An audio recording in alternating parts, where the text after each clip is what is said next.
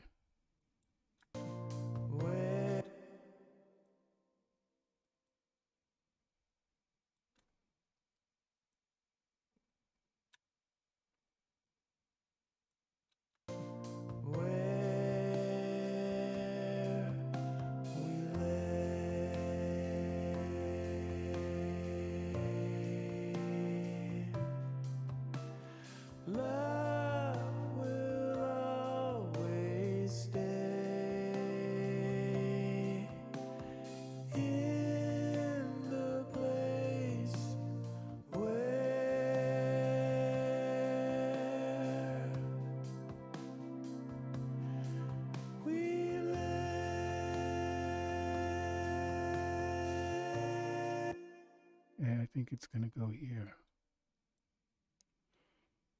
This shift. All right.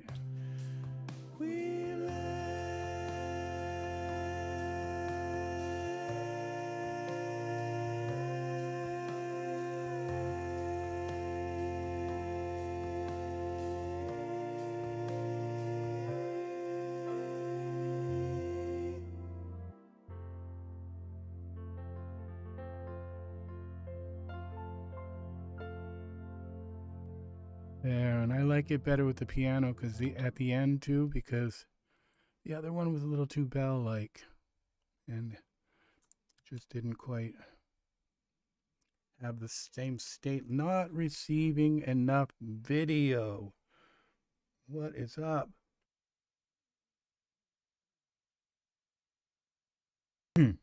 Okay, let's see what we've got. That should fix itself, I hope. All right, now we're going to do another thing here with our pad now. Now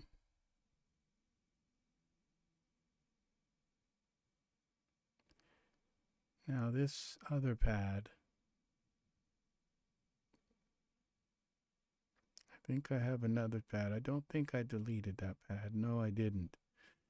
So, here is a spot where our drums go out.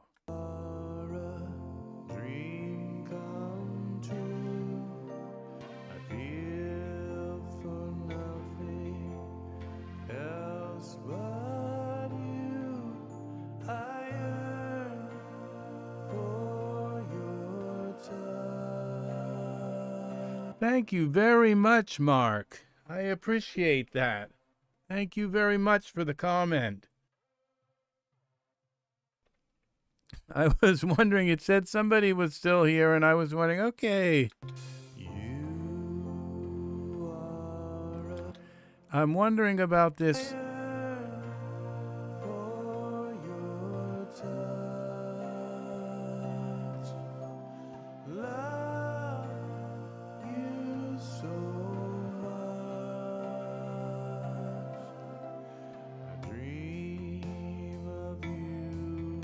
Okay, this, it kind of sounds cool, but I can't seem to see it working. So what I'm going to do is I'm going to insert another Nexus in, and we're going to try and doing another deep dive into Nexus. I don't know if you've ever heard of Nexus, but it's a very, very cool program. This is where I would say this is what I would call arpeggio heaven. And I do have other arpeggios. Actually, speaking of arpeggio heaven, edit, undo. We're going to add in a what's called Viper. Insert, soft synth. We're going to go into UVI Falcon. It's actually called Falcon. I have a ton of arpeggios here also. But what's nice about the arpeggios here, where in Nexus you only have a limited amount of editability. You're kind of stuck with what they give you. But so we're going to mute this, and we're going to take this arpeggio track. It's just the bass track. We're going to bring this down to this Falcon. It's a synthesis. There's two synthesizers that I highly recommend buying. Okay? I mean, you have to have them. If you want to really make some cool, really high fidelity music. And one of them is Avenger. It's called Insert. I can never remember it. Soft synth. It's made by Avenger. Okay. And the other one is UVI Falcon. And those two synthesizers, you can make any sound pretty much in the world with those two synthesizers, and it will be absolutely high fidelity, high quality sounds. So those two synthesizers you really want to look into. So now we have Falcon.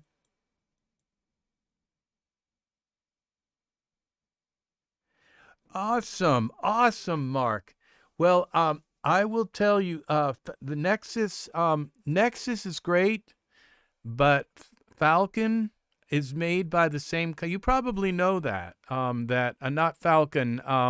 Avenger is made by the same company that makes, or the same programmers that make Nexus. And like Nexus is like where they kind of set it all up for you, and they give you all these patches and all these expansions. But Nexus and the engine, the Nexus engine, they have expanded it quite a bit to editability. But a lot of the sounds, I think, that are in Nexus were probably created in Avenger and then brought into Nexus, and they're already kind of there, and then they use the Nexus. Dune. All right, I'm going to have to look into that.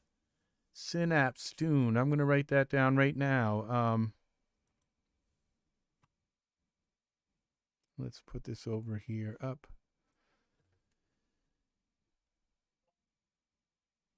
HDMI 1.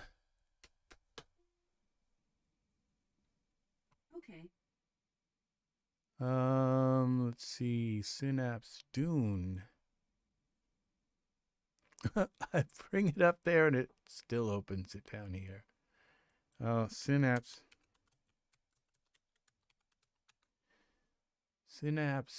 Dune 3.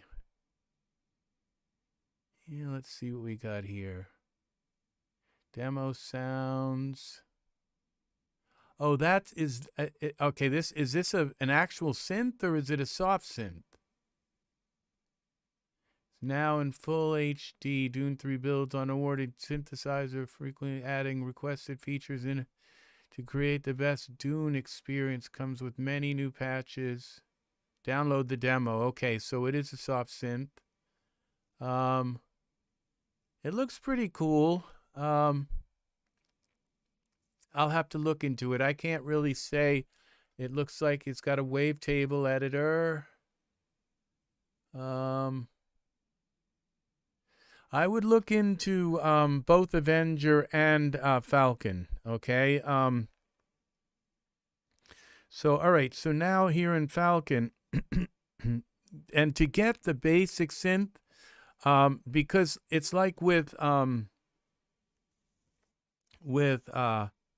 Nexus, I think I have Nexus 3. So yeah, Nexus. Let's see, which version of Nexus? View, insert. Okay, soft synth.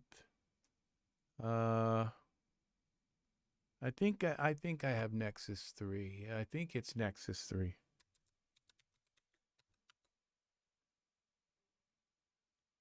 Okay. Nexus 4. I'm not sure that I have Nexus. Yeah, Yeah, I think I do have Nexus. No, I think I have Nexus 3. And I've decided not to go with Nexus 4 because Nexus really isn't a synth in the purest sense of a synth. Okay, it's more like a it's a synth, but it's more like a sampler with an arpeggio. Okay, where Falcon has the arpeggio, a much better Falcon and Avenger have a much better, but they're actual synths. Okay, so so this now let's go to arpeggio. Arp. Okay, now we're going to go into some really massive sounds here. Okay, now let's see what we got.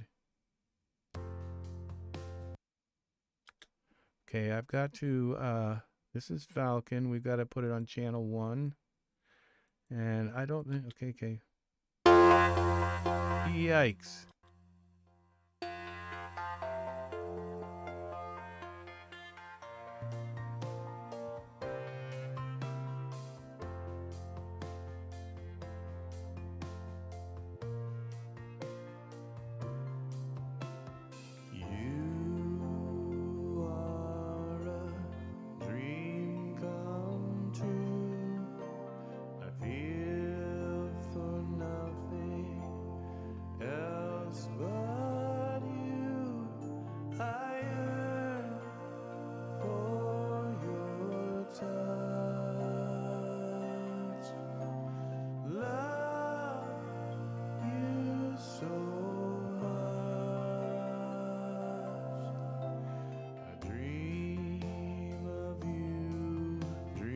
Okay, now if this arpeggio is going to come in, it's going to...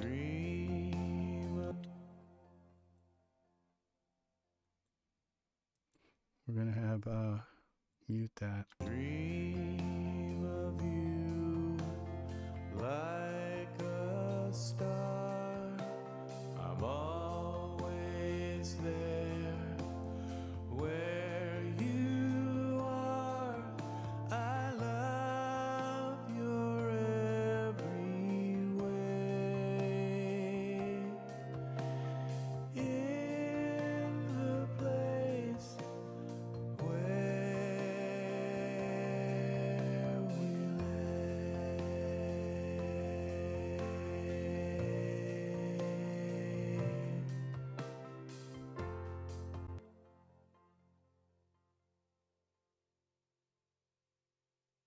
Well, that's pretty cool. That's nice. That's very nice. Yeah, that's the way synths generally are. If you've got a handful of wavetables, you got, even just with FM synthesis, if you've just got a bunch of sine waves, that you can add and multiply, and like a DX7 or whatever, you can make any sound in the world with them. I made seagulls one time with FM synth. So like a star, I'm always there. Okay, now we're going to try something here.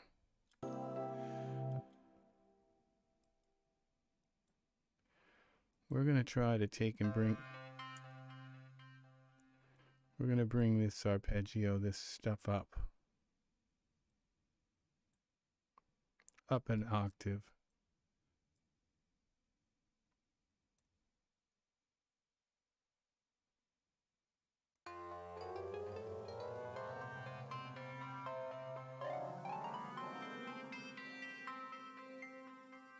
Two octaves.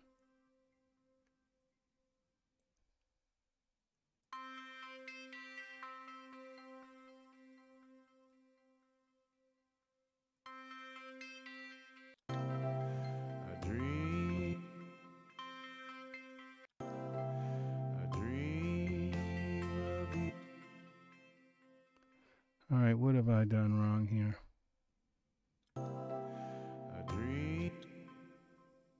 All right, I have to undo this and figure out what I've done wrong.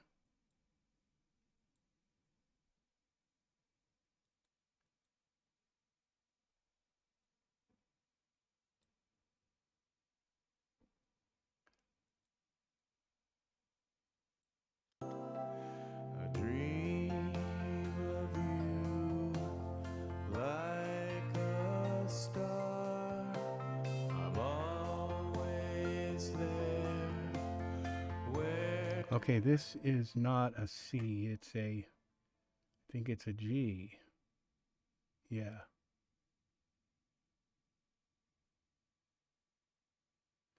So we'd have to go Shift.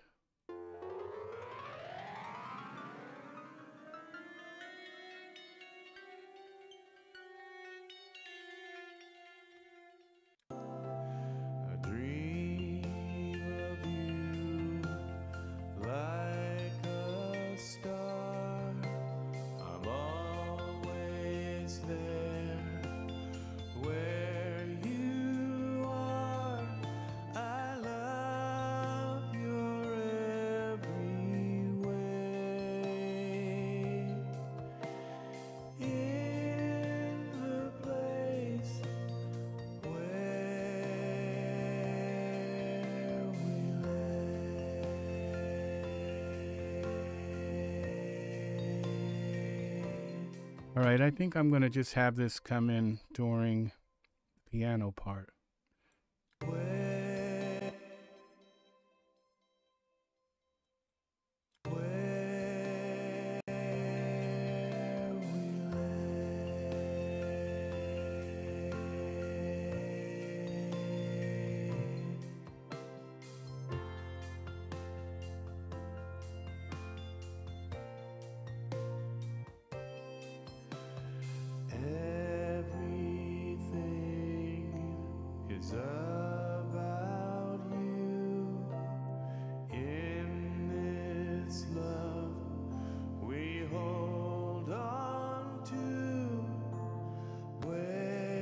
Okay, now I got to do the same thing. Oh, this is complicated. All right, let's just cut this here. No, here. Now let's go here.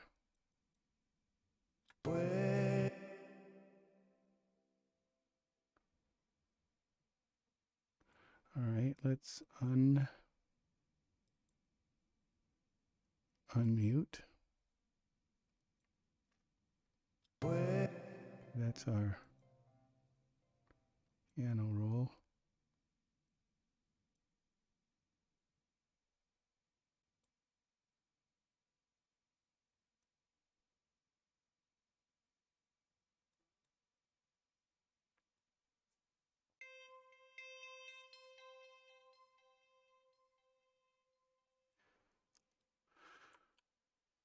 Okay.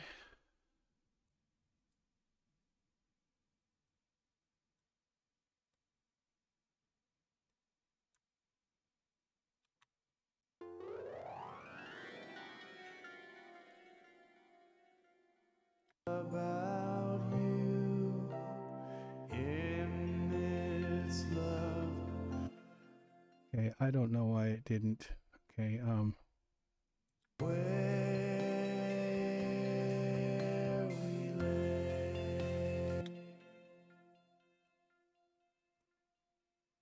Mute this.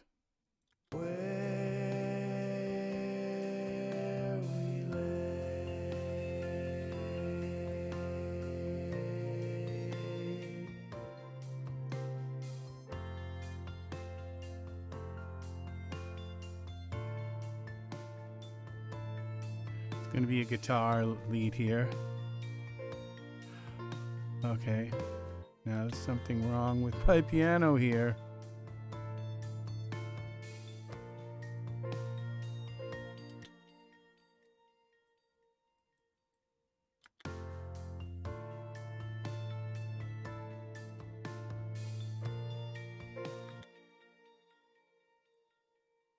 These are not.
Sigmund is here. Say, hi, Angus. Hello.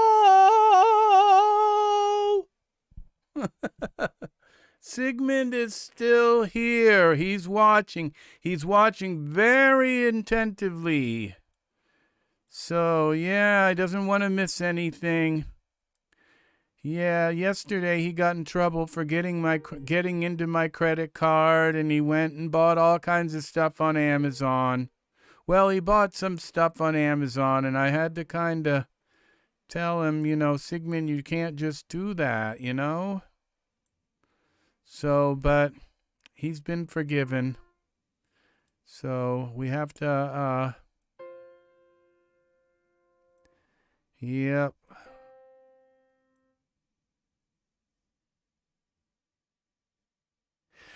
Yeah, you're very right to pull up quantize. And the reason why I'm not quantizing these, Mark, is because when I do, they sound too they have too much of an attack.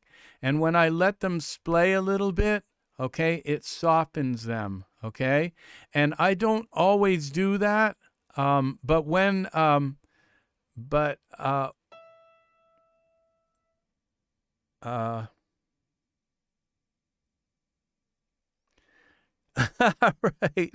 Awesome, Angus. Awesome, awesome. That's yeah, Sigmund's friends. Okay, so I'm doing this because when I did quantize them, I tried to quantize them and they sounded just really kind of like sterile. Okay, so I don't always do that, but if I'm going to do that, it's either going to be with an electric piano or a piano because the attack on those instruments is really, it's like, as you know, it's right there. It cuts right.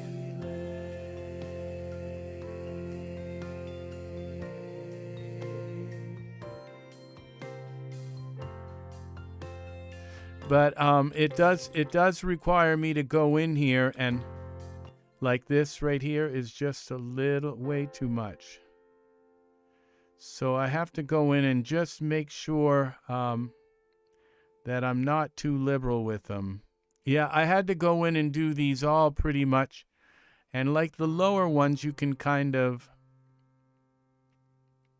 bring them out a little bit.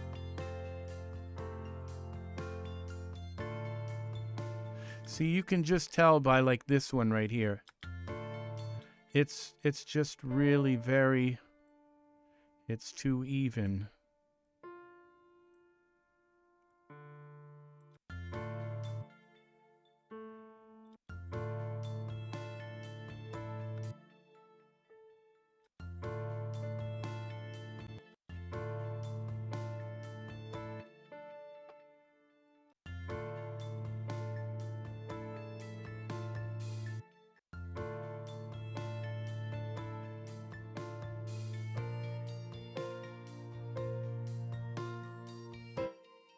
And you can hear this one's coming. See, this just way too much. They need to have a little bit of separation. And you know about that, Mark, because you know you've played many, probably very many synth, put in very many synth parts, and noticed that that dilemma between do I quantize or not, and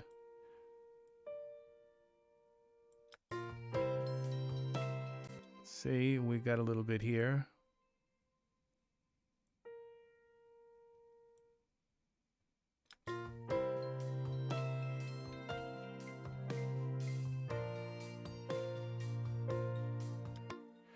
But then there's the process, you know, when they're all early, then it's not good, you know.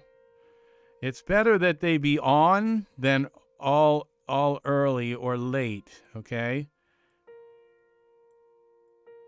And my rule is generally that the lowest note can be a little early because it's kind of that, it's almost like a it makes way for the high note, but usually the highest note, you want it to be right on. That's my experience. And that's kind of the way I naturally play things.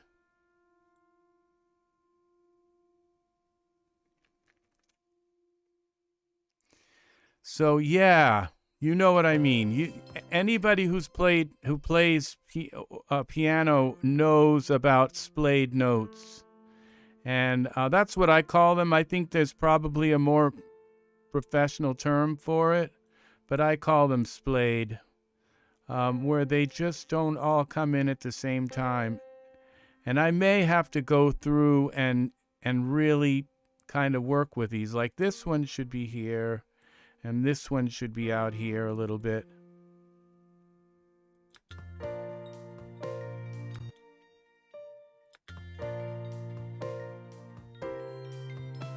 My soul, my soul, my soul, my soul is reaching out.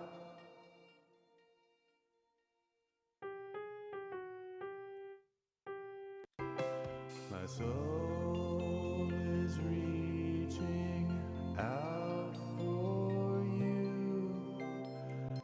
Okay, now this is where the my soul is reaching. My soul is okay, now this note.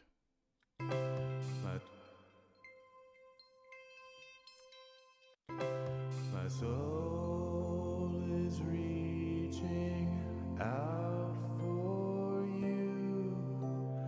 Our desire we hold on to.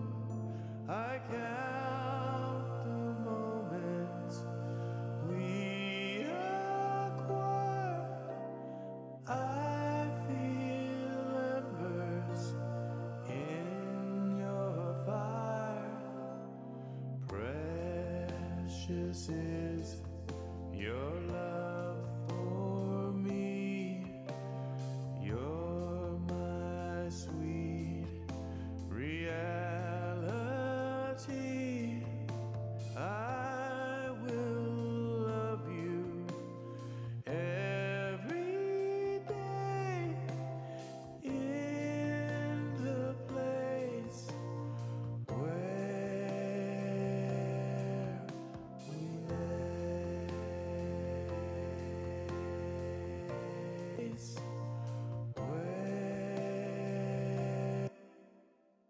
Okay.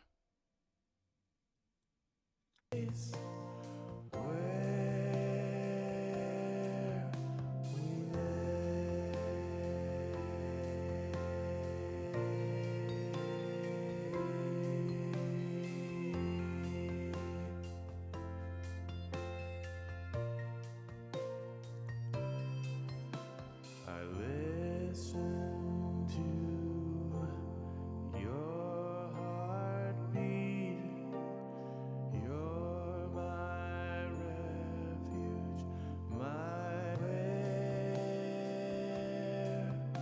we lay.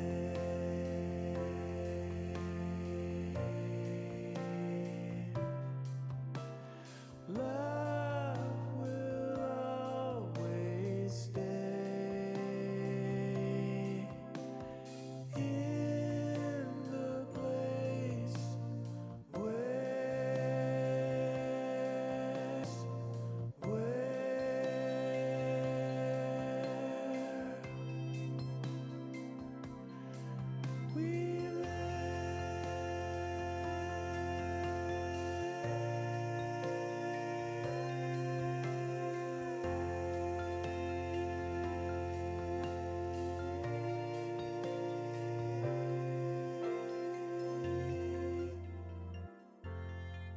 There it is. And also, I'll tell you another little kind of tip is that little roll there where I do at the end, when I quantized it, that that thing just destroyed that kind of that natural flow of that I played of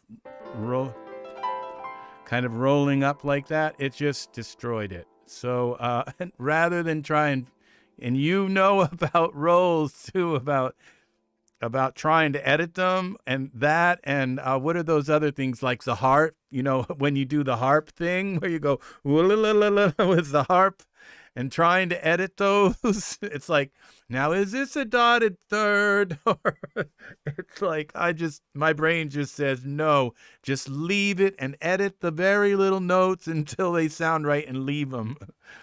So, you know about them. That's kind of funny, but that was another reason why I didn't quantize it. So just to give you that extra little bit of insight, which is kind of funny.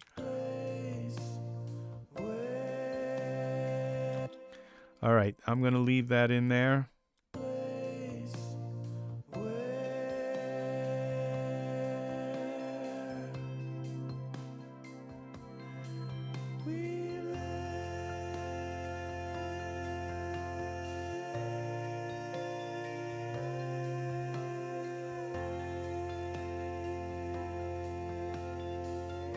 All right, so now we have another little surprise we're going to do here.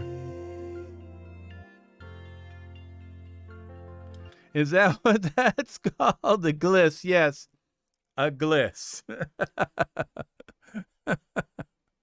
And those things are like, they're murder to try and edit them. At least for me, you know, the minute you quantize it, it's lost. It's like, and then trying to figure out exactly, and also some arpeggios are like that also, where you go, those kind of arpeggios where you just can't seem to figure out, and by the time you're done quantizing it, it sounds so mechanical that it doesn't work anymore. But the other alternative is, if you don't quantize it, that a lot of people are going to listen to it and say, oh, that, you know, their brain knows better, and they know that that's just kind of like, that it's not quite right. And so, all right, so now we're going to work on, okay, now there's also the consideration is, should I have this in the beginning?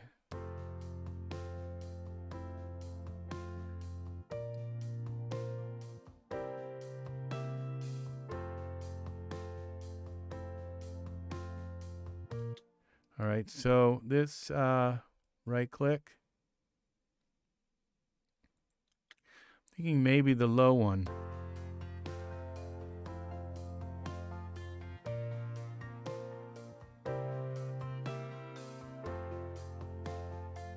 No, it'd have to be that high one. Okay,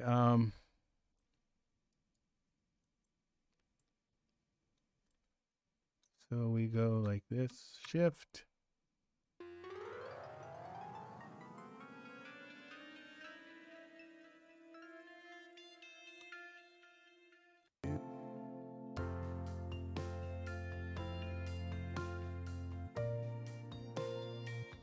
I think I went too high on that.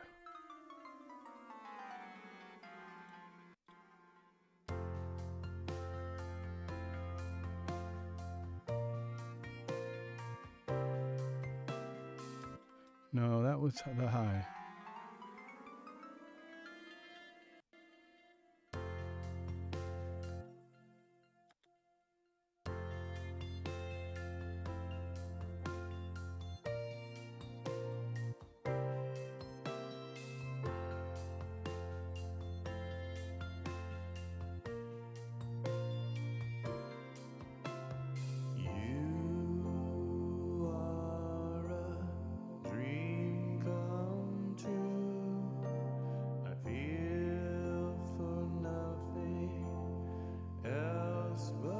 I think I'm going to probably leave this out. So at the beginning, it just sounds too, edit, mute.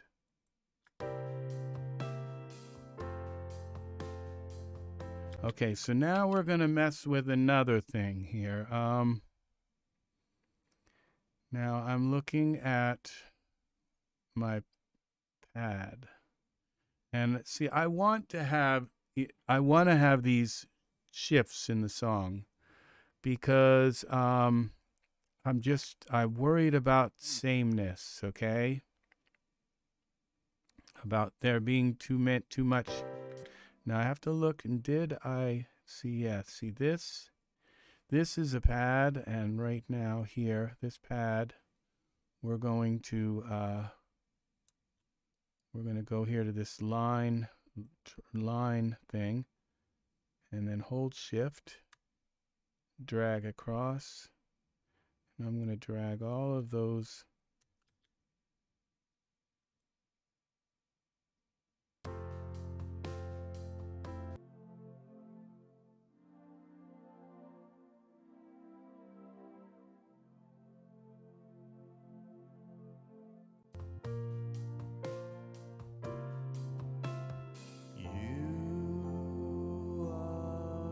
now. See, this is where this is where automation, okay, volume.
Okay, this.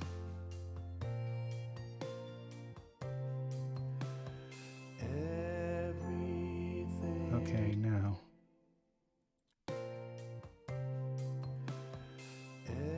Everything is up. Everything is about you. In this love we hold on to, billions of feelings, they cascade, reminding us of the love we made. Paradise is in your arms. Heaven is in your child.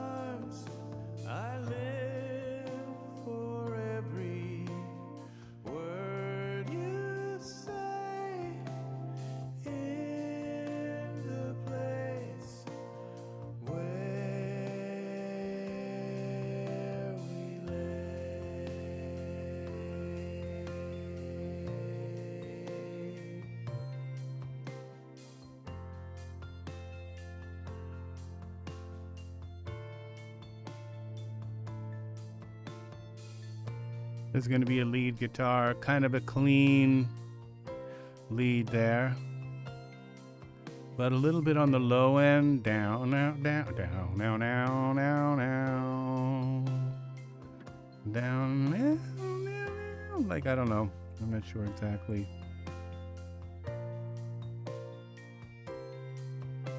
My soul is reaching out for you. Our desire we hold on to.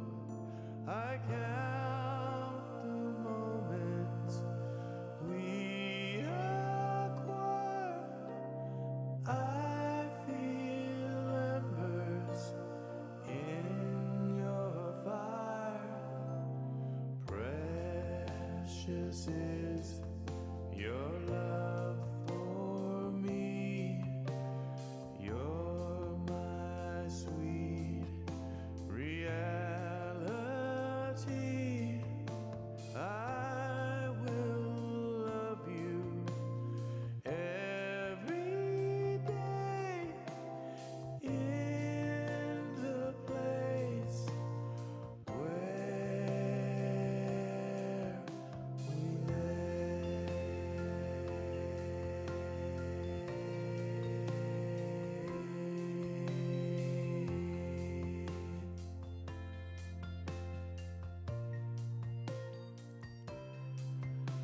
I listen to your heartbeat.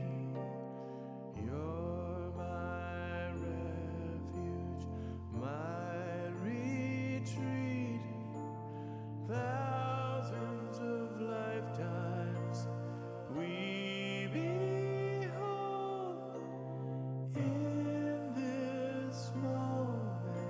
Our stories told, a treasure I feel when you are near. Love is found when you're here. Love is never far away in the place where we lay.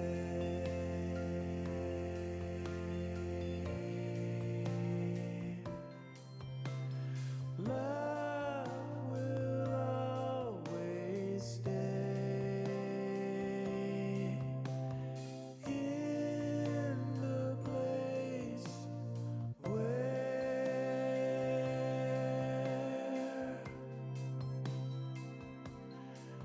we lay.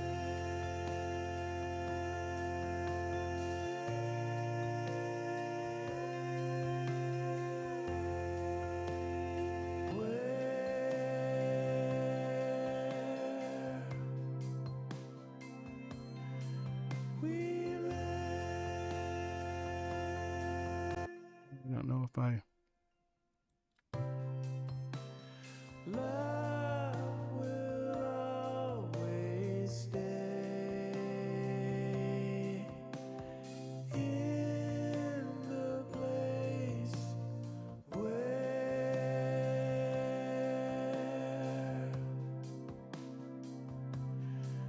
we lay.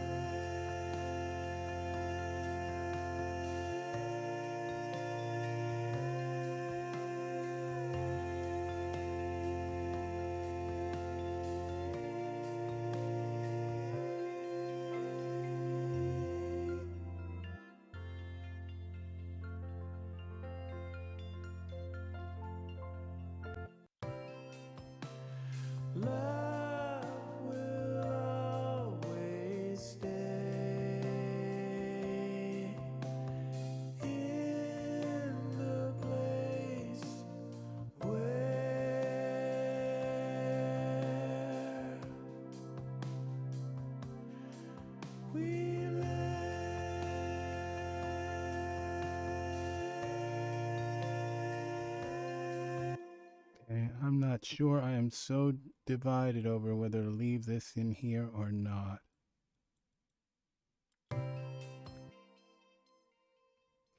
I think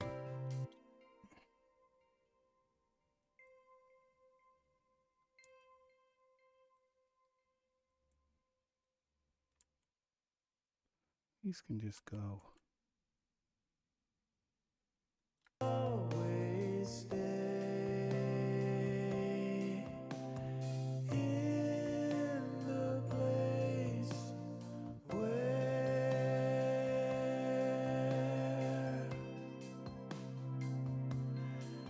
we live.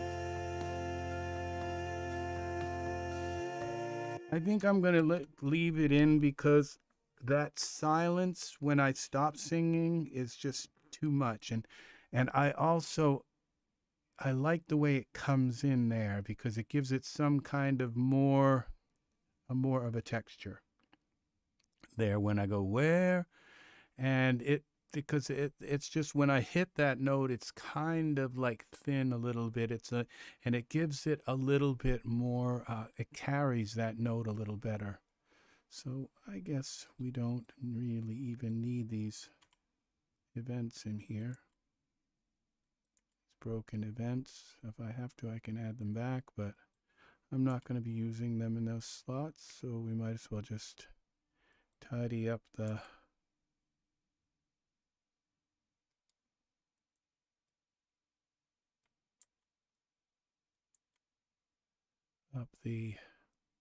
file a little bit.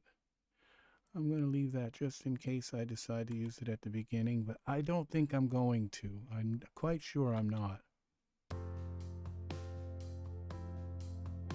I might have a, see, I'm still going to add a little bit of, I'm going to add a cello in this, and I'm going to add some organs. So, but I just needed to get the balance right. Now, this, what I just did with the pad, that's like a songwriter's trick, okay?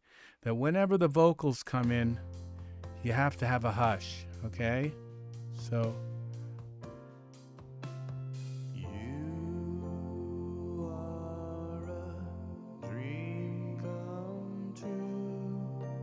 I feel for nothing else but you. I yearn for your touch.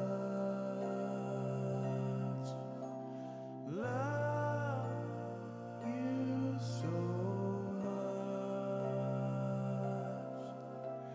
I dream of you like a star. I'm always there where you are. I love your every way.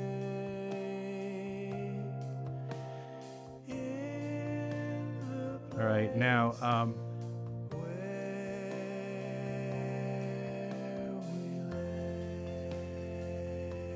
okay, now I'm going to really thicken this up, okay?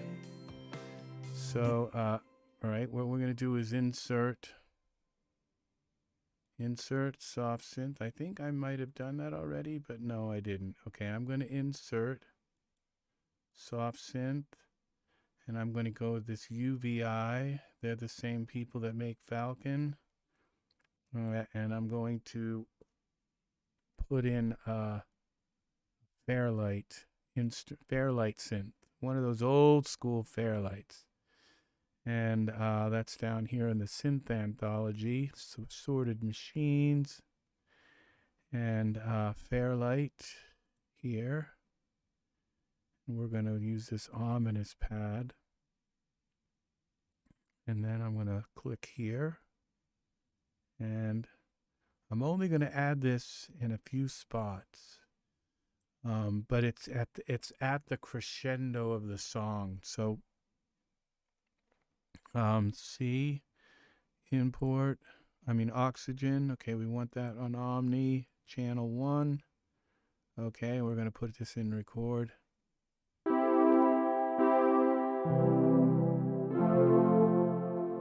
Okay,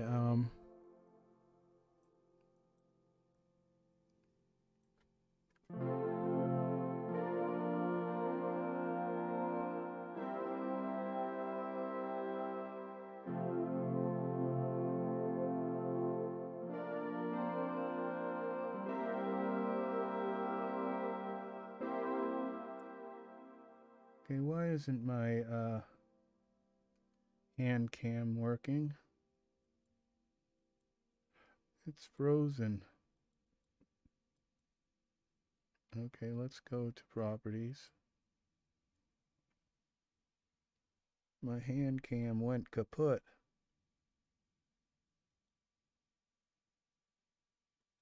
Cam link.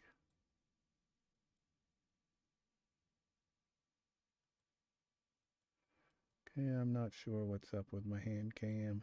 What's up with my hand cam? Alright, let's deactivate. There it is. Okay. Alright, sorry about that.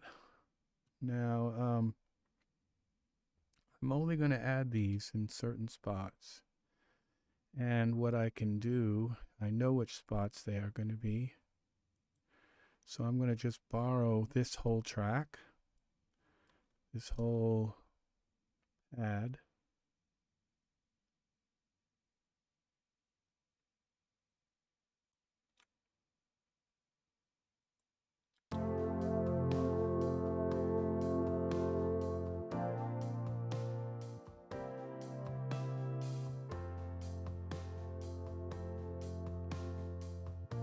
Okay, so it's going to be in here.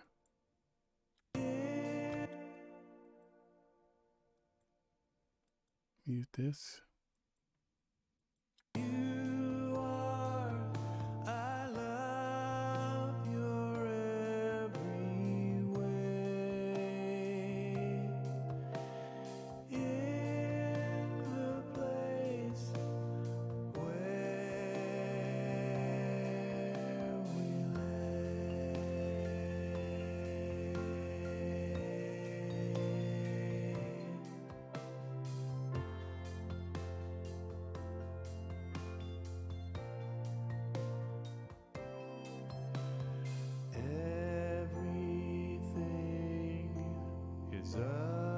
Okay, and then we got another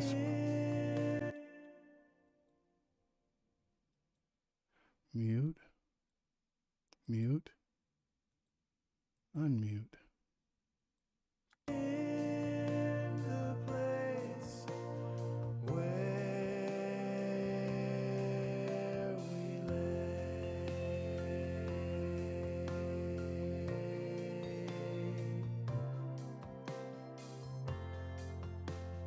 Okay.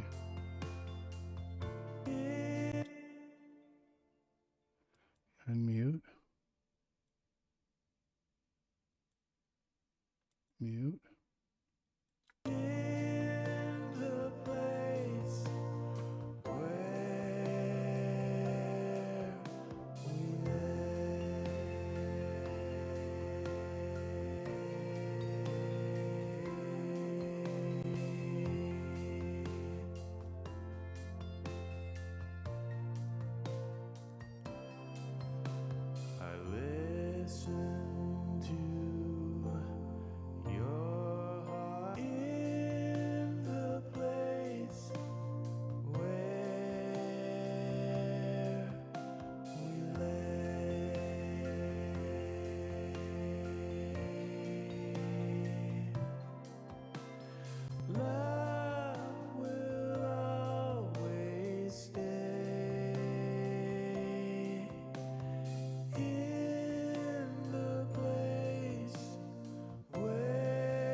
Okay, that Fairlight is, there's just no sound in the world that compares to that particular sound. That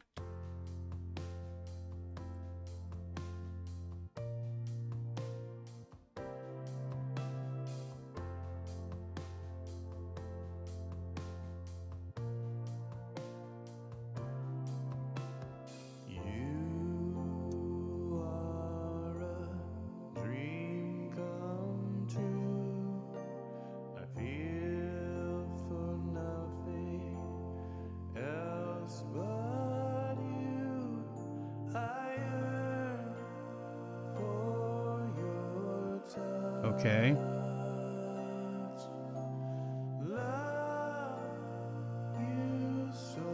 Okay, that's saved now. Okay, now this is pad 2. Okay, and we can turn that off. Now we're gonna go start. I've got like a couple more instruments to do in this song. Well, 3 more instruments. I've got an organ to come in, cello, and I thought possibly even some sopranos, but I don't know yet about that. Because it would give me something in that really high range, something just way high up there. So, okay, let's go back to this so we don't mess things up. Let's get rid of these little pieces here. So it just kind of know what we're working with here in the song. And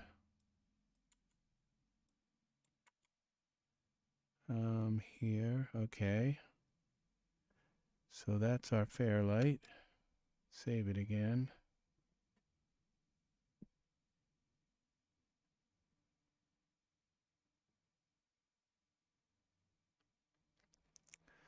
Now let's make sure that everything is looking right.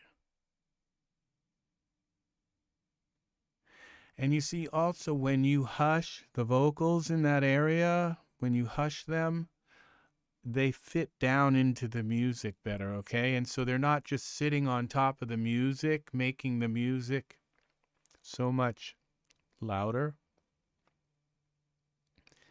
Okay, so now this ballad bass, I think I'm ready to freeze this track.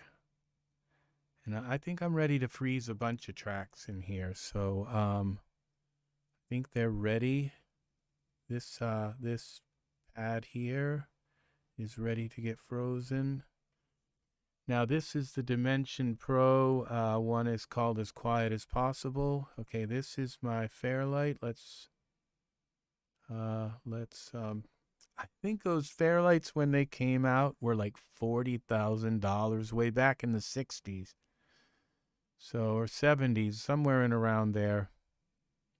Yeah, those things were something only the greats like Peter Gabriel and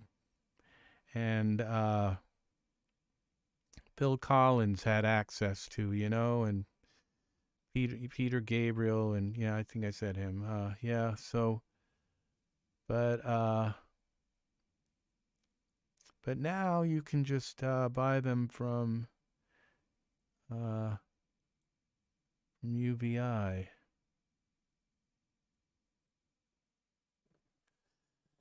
So yeah, they've gone and they've taken some of the best sounds from the Fairlight and sampled them, and they sampled them at really high quality. So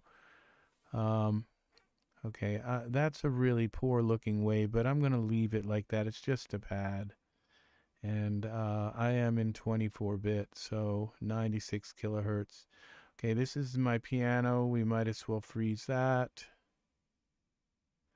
Let's get some stability in this song. Okay, and we're going to take and turn off the record on this. We don't need record on the piano. I just copied the... So now you can see how sometimes just changing out an instrument here in the piano part from the electric piano to a regular piano, just to give this song a little bit of difference. Okay? And you know, it might seem like it's like night and day, like it's not a little bit of difference, it's a lot of difference. But if you don't make that difference, then it's going to be a lot more of the same. Okay, now this wave is obviously too loud. So we're going to undo that. That's probably been a problem with the song all along, where I've been it's been irking me. Let's turn that down, turn this up.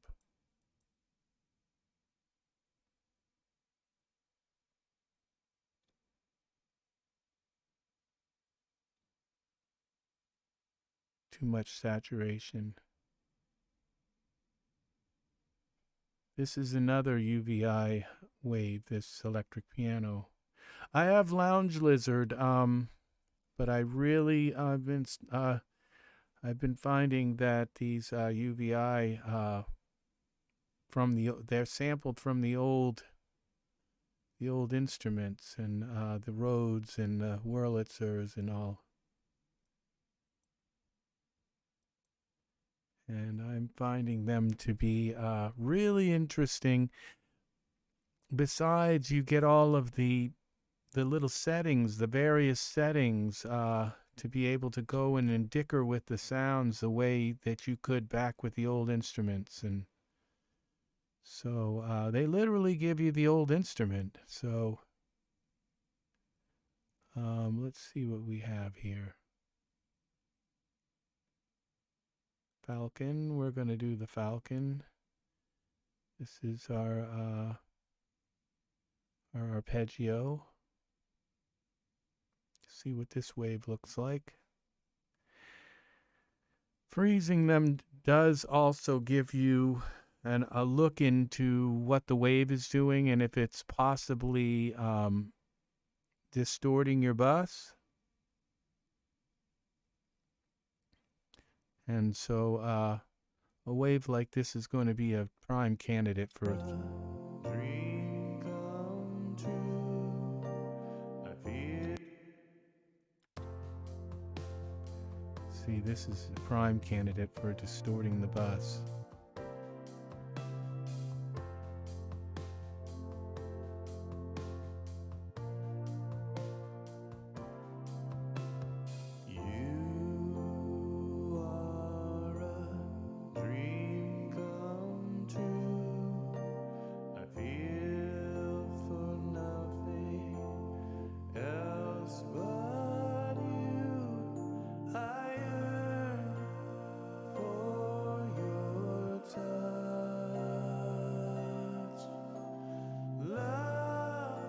Okay, now this Nexus can go. I'm not going to use this. So we're going to go here, right click, delete track folder. That can go out of the song. And this is the old bass. Dimension Pro bass. That's the, okay. Because I have this bass down here, I think. This is the ballad, Dimension ballad bass. Let's double check. Where's the ballad bass? There's the ballad bass. So this is going out. Delete that. Let's make this song a little bit more stable.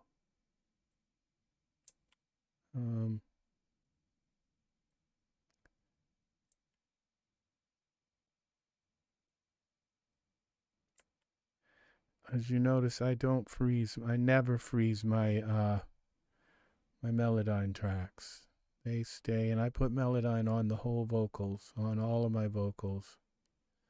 I don't just do little sections. I do the whole vocal All right, let's close up some of these so they're a little simplified. Okay, this is the harm. Okay, this is all good.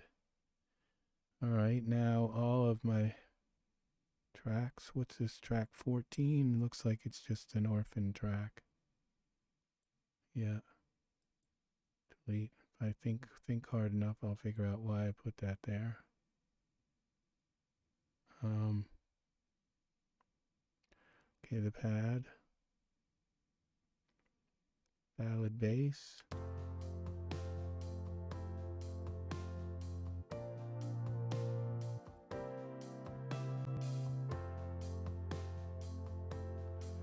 Let's EQ the bass.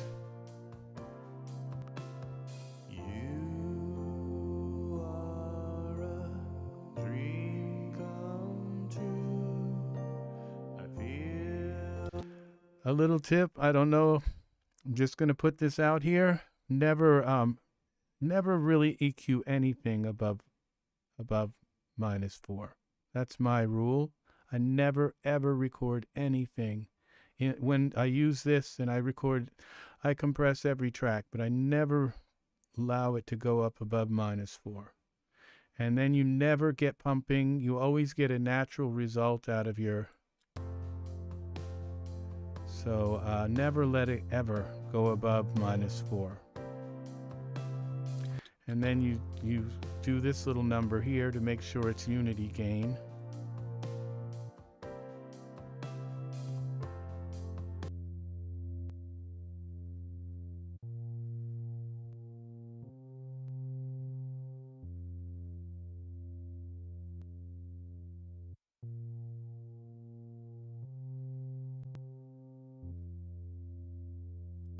Okay, I set for all of my tracks.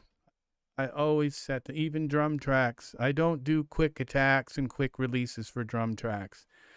If you listen to them, a drum track likes a nice overhead compression. So you make the release long so it just stays on. And then you get this smooth drum track. You don't want pieces of the drum poking out of it. So like that, because each one is a different height. And so if you do a quick attack and a quick release, then you're going to get all these pieces. And I'll tell you right now, my ear cannot handle that, that kind of thing. I always put a quick, and I never put the attack all the way. I always give it just enough to allow the transient to come through. And then but in order for that transient to come through, you have to have it in unity gain. Okay, so and every single track, I compress the same exact way. I put the compressor on, so it lets a little bit of the transient through, and then I put the release fairly large, like there, so that it stays on, and when it comes back, it only has a little bit left to go to come back. So that's the way I do every track. And it took me years of listening.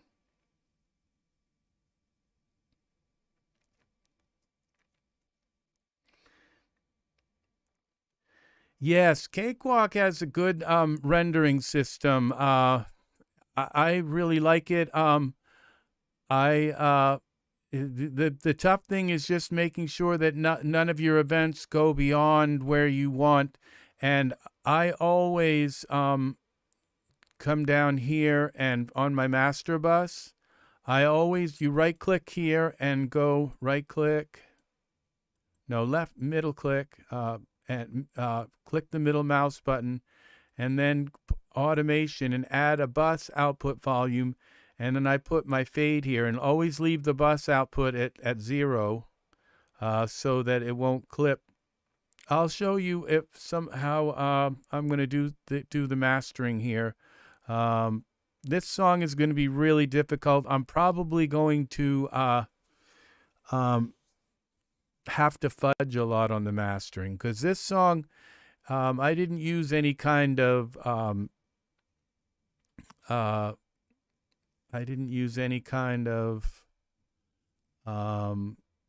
like canned loop, and a lot of times I use a canned loop, and that kind of helps me with mastering because that canned loop has already been kind of mastered. But with this, everything is, this is completely made from scratch. There's synth sounds, but there's, and there is a drum loop, but, that's it. So everything is made from scratch in this song. So the mastering is going to be really, really difficult. And I think there might be another track down here that hasn't been frozen. No, they're all frozen now.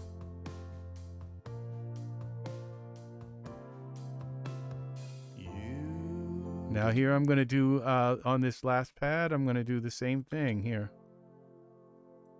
And I'm going to bring it up to 4.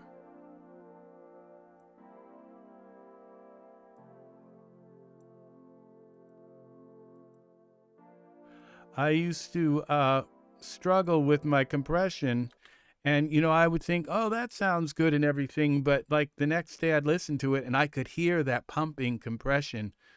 And you know, if you're compressing drums, you know, to get that Phil Collins effect, yeah, that's different.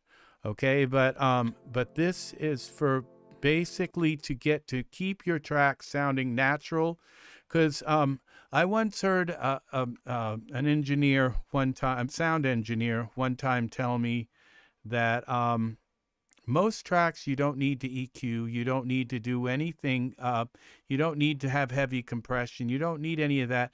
You just have to, unless, they said, unless you're using that track as an effect, then you just pretty much leave it. You have to cut the bass out of your tracks, but other than that, they don't have to have a lot of heavy compression, and a lot of times that heavy compression or equalization can lead to problems down the road with your song sounding way too thin, stuff like that. So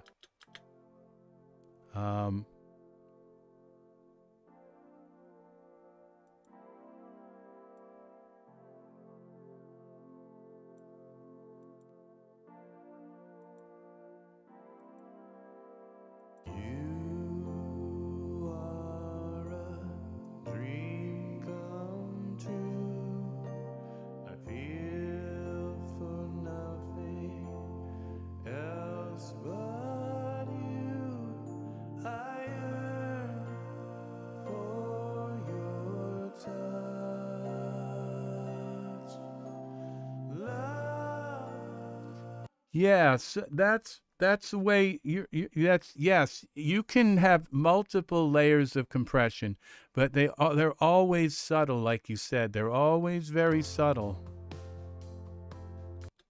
So now the big secret to getting your mix so that it will work like in cars and in car stereos and things like that is that you have to chop the bass off of everything. You have to chop the bass off the bass. You have to chop the bass off the guitar, off the drums, the bass drum, and you have to chop the bass off of all your tracks, so that all that's down in the lower end is your bass and your bass drum.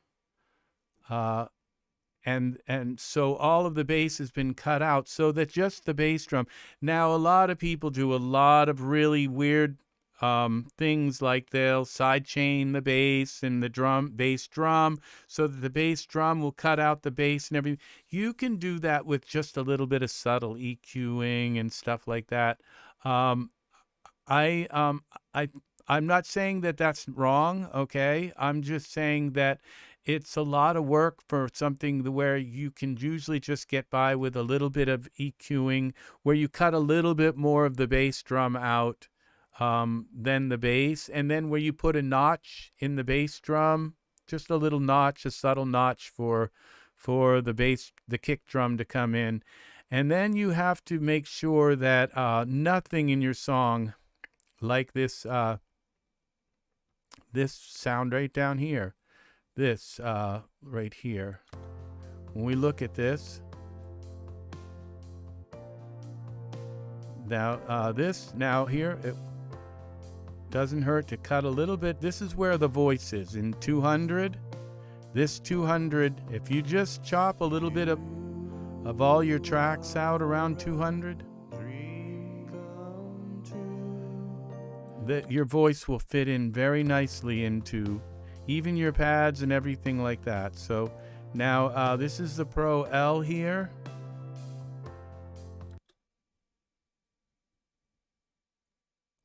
Yeah, well, a lot of people do sidechain the kick to the bass, and it's a good way to get a nice crisp kick, a nice crisp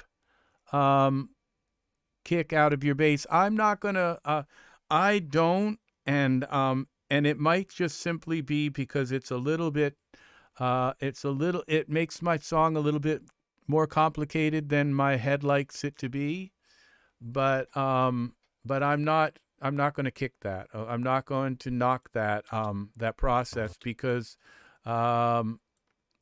it makes a lot of sense. What I do is, like I said, I just basically carve enough room for each one of them out with the EQ, with the old school kind of way. And I also put that all of my instruments into a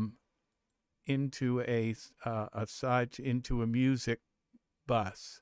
So I send everything out to music. Okay, this is the Falcon. That's going to go out to music. And everything goes out to my music bus, and then I sidechain that. This is the ballad bass. That's going out to the music track. And everything goes out to the music track. Then I cut a trough out of that with the lead vocal by sidechaining that. And that's the only sidechaining I do is with the music. And so I put it all in there. And then I always just cut a little bit more of the out of the drum track. I cut just a little bit more bass out than I do my bass. And then I do put a little notch in the bass so that it's not too hot where the bass drum is. And that's worked for pretty well for me. So now I've got to bring this up.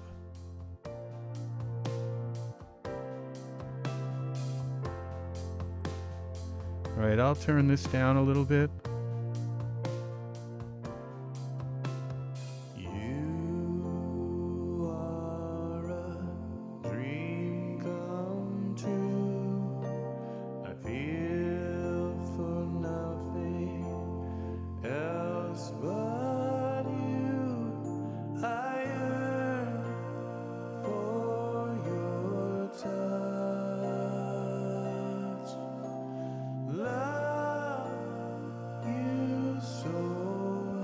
Yes, it does. I dream of you like a star.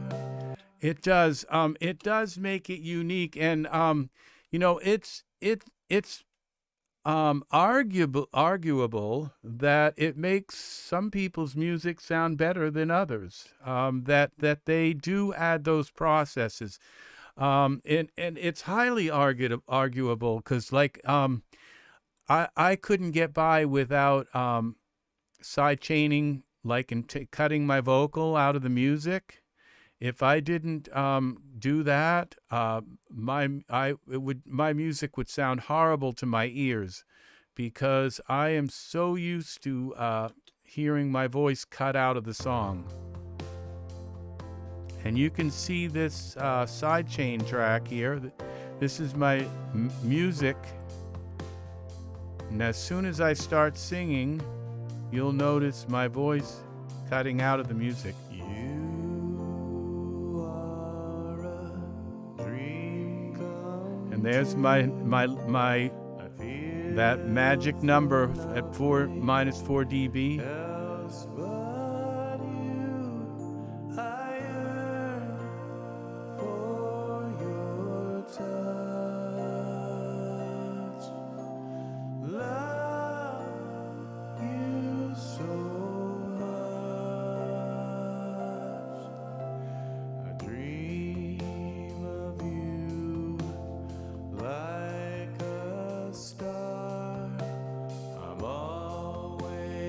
And so what that's doing is it's created a send that's actually, you can't hear it, but that send goes to the music bus as a sidechain and cuts that vocal out of only the frequencies that are banding. It cuts them out of the music bus. And so it compresses the music bus down only where the vocal is. So it's not like a blanket kind of compression. It's just compressed by, it's like a cookie cutter. It's cut out by the vocal, and it only cuts out the parts, the frequencies that are occupied. And it only does it a little bit. It only cuts like maybe a third of the volume out. Whenever the vocal sings, it pumps down the music a little bit only in those sections, and allows all the other sections that are where there's no banding to come up. Thank you, Mark. That's very nice of you to say that my voice suits this song. This is okay. Why? Okay, because I'm on the master. Okay. So thank you very much. That's a very nice compliment. Okay, so that's very awesome. I love to hear those kind of compliments. Very nice. So now what I'm going to do is, now I think I have the song reined in. I don't dare look at this tonal balance here, really, because it's not going to be like this. I've not been able to rein in the bass in this song, but it goes up and down. Now it looks like we've got a little bit of stuff going on here too now, where it was like, you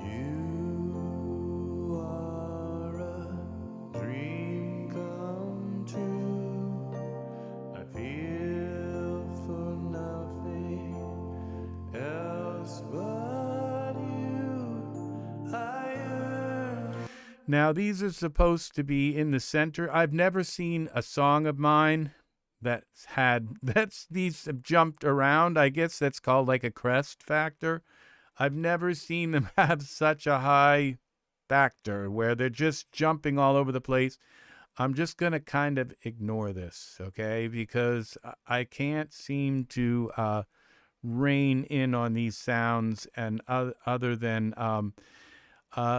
someday I might figure it out, but I haven't been able to figure it out. Okay, so now what I'm going to do is the last two instruments. I want to get all the instruments in, and my ears are extremely tired because I was up all last night working on this, and then today I've been working on it for, well, it's been 3 hours here.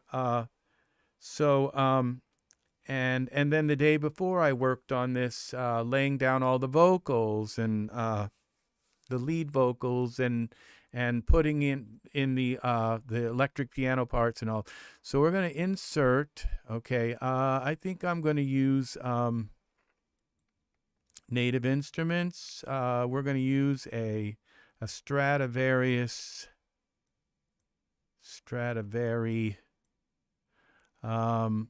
cello in this, in a couple of spots, in those silent spots where I'm going to have it just kind of be a little bit of a cello here, and then I'm going to add an organ also. And so these are typical things that I add to almost every song. So I'm going to use the multi-mic cello because I can. I have tons of headroom, tons of RAM, and so there's no reason why I can't use the multiple mic setup. So now Cakewalk uses a lot of the hotkeys that a lot of these plugins use. They're redundant. And so if you don't, every time I push the space bar, it turns the dynamics down, okay? In this particular thing. So what I do is I come in here and right click and remove the automation. You have to right click right on this and then right click on that and remove the automation. Then it'll keep the dynamics without because the hotkeys, when you're using the hotkeys in Cakewalk, and I use quite a few of them, like the W key, I think, or whatever, they're hooked to these automation things. Yeah, Kontakt is, yeah, I had to get like I had to get the collector's edition with everything, and I've got the latest version of Kontakt, so with all the, and then I had to buy a bunch of extra things like the picked acoustic and and then all these evolution, a lot of things here, and then I have a lot of things that don't show up in here also. But yeah, all of these are synths, different synths. So just in Kontakt, I love the picked acoustic and the electric sunburst, the session guitarist. When I pull those things out and do that, that's when I end up doing this, creating a song from scratch. And all right, so we have now a cello. And we're going to click on this. I remember when you didn't have to click on these things, like this echo back and all that. It was automatic. But now they want you to get really specific about multiple synths and which channels you're using and all that. And which is fine with me. It's old school, but... Whoa, I'm sorry about that. Okay.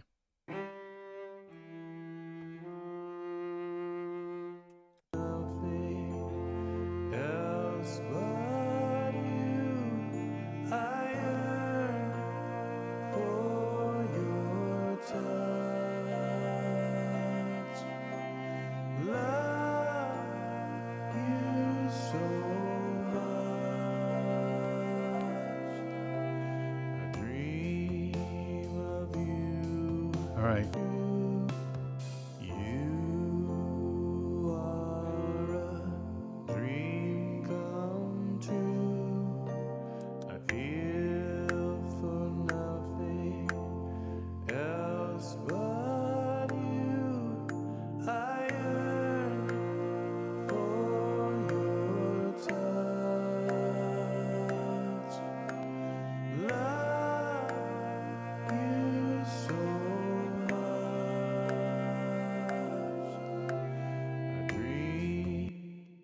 All right.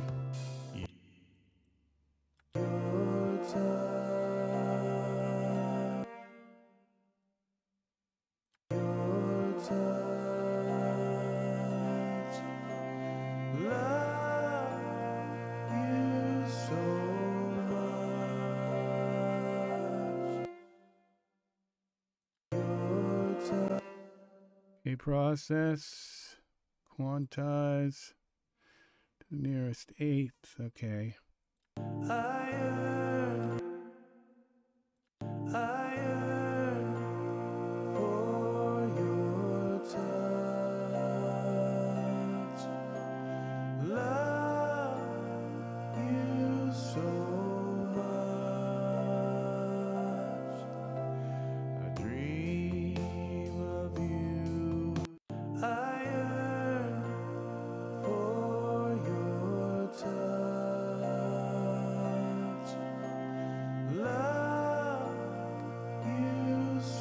Okay.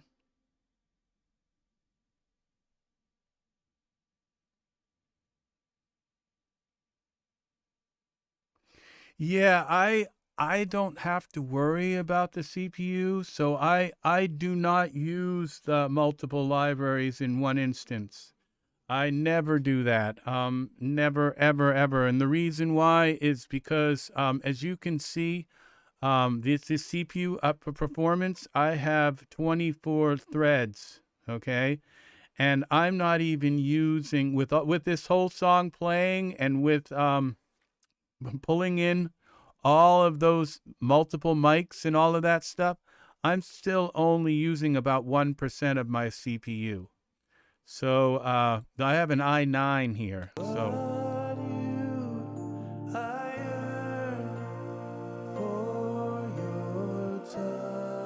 all right, now I need something in the left ear. I remember, I don't know if you know the, what's his name?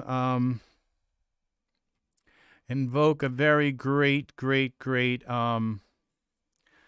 oh, now what's his name? It's this black guy and this old guy, and they have this show on YouTube, and it's his last name is like oh, I can't think of it now. And they're both mixing geniuses. But he mentioned something about never to put like an instrument in one ear, because you'll be like listening to it like this. And he says you always have to balance that off with something in the other ear. So I'm thinking about a French horn. So insert soft synth, and I think I'm going to use the French horn in Dimension. So it's down here in the gargantuan pocket.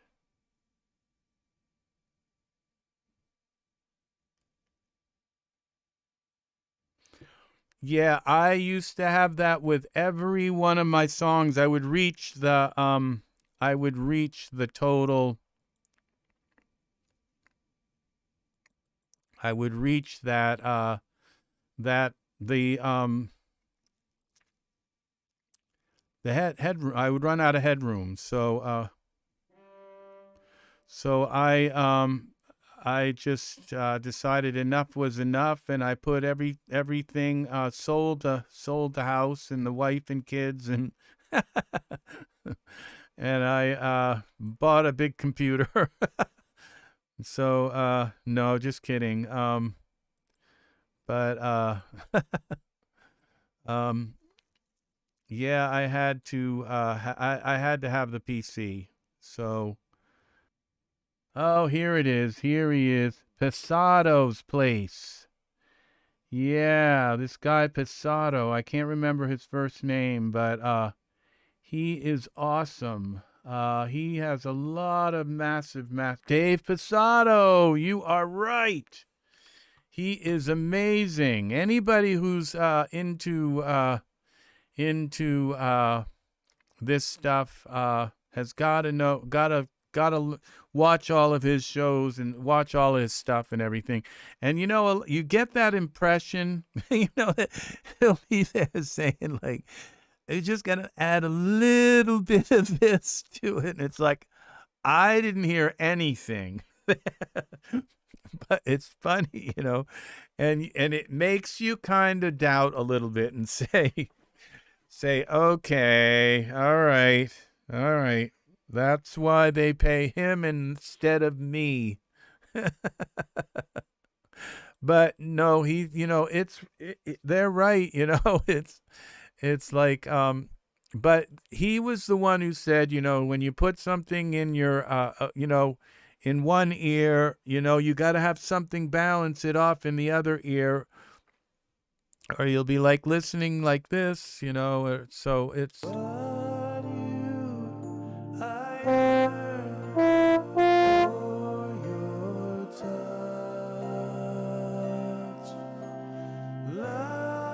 Okay, so here. So we're gonna.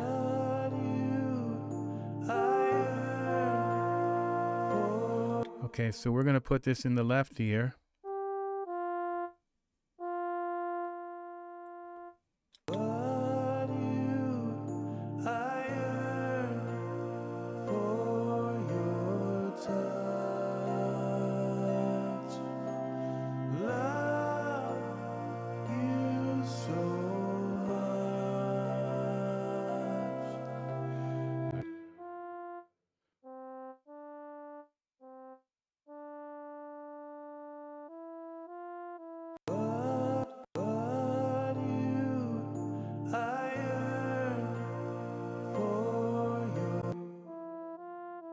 And the other thing is you always want to have harmonies going in each ear. You don't want them both on the same note.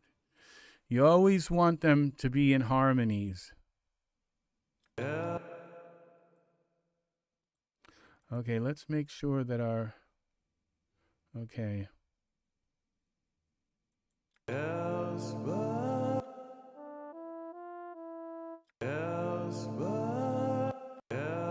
but you, I yearn for your touch.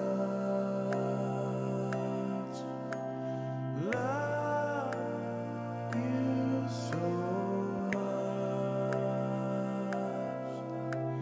I dream.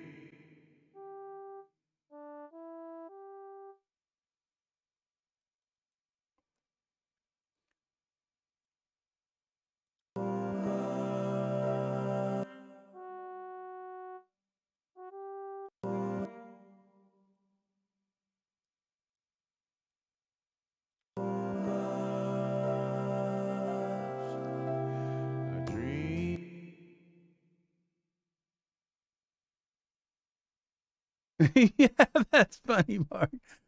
Yeah, that's exactly the way I am. But you know, to tell you the truth, I can usually hear it if I put my headphones on, but I'm too lazy to go and put my headphones on and listen to YouTube in my headphones. And so, you know, I just say, okay, if you say so, dude, I believe you. I believe you that EQ is much better than that EQ for this kind of instrument. And, you know, and it's like they have these massive, you know, they go into all those wave, wave, you know, where, you know, and it's like, to me, I have a rule. I don't care how good the EQ sounds. If it doesn't have a spectrum analyzer built into it, I don't use it. I don't care if it was made, who it was made by, whether if it's Slate or Waves or anybody. I don't care if it's an old school, if it's sampled after the, you know, B58C, you know, compressor or whatever. If it doesn't have a spectrum analyzer built in it so I can see what the heck I'm doing, I don't use it. And you know, I'm new school.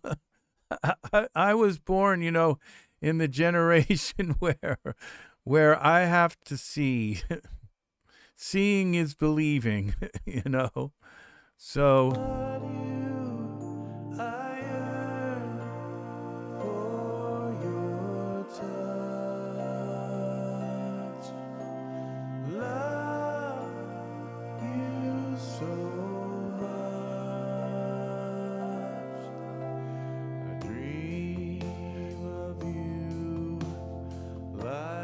okay. Okay. Now I'm wondering if this should be. I think this is the first time I saved it since I did all of that. I don't know, maybe. Since I did all of that freezing. All right, so now these are going to get copied and be used in several places.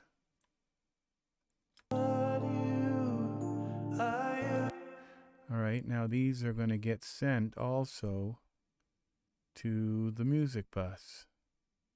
Because I just don't want anything stepping on my vocals, even if they're these fills.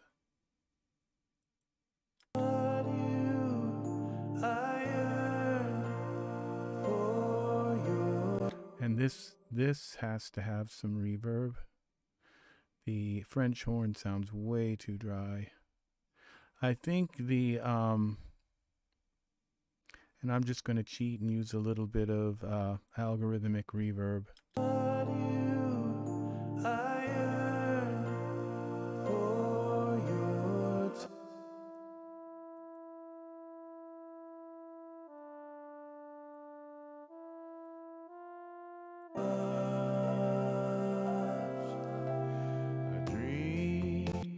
Okay, this has got to go a little longer than that.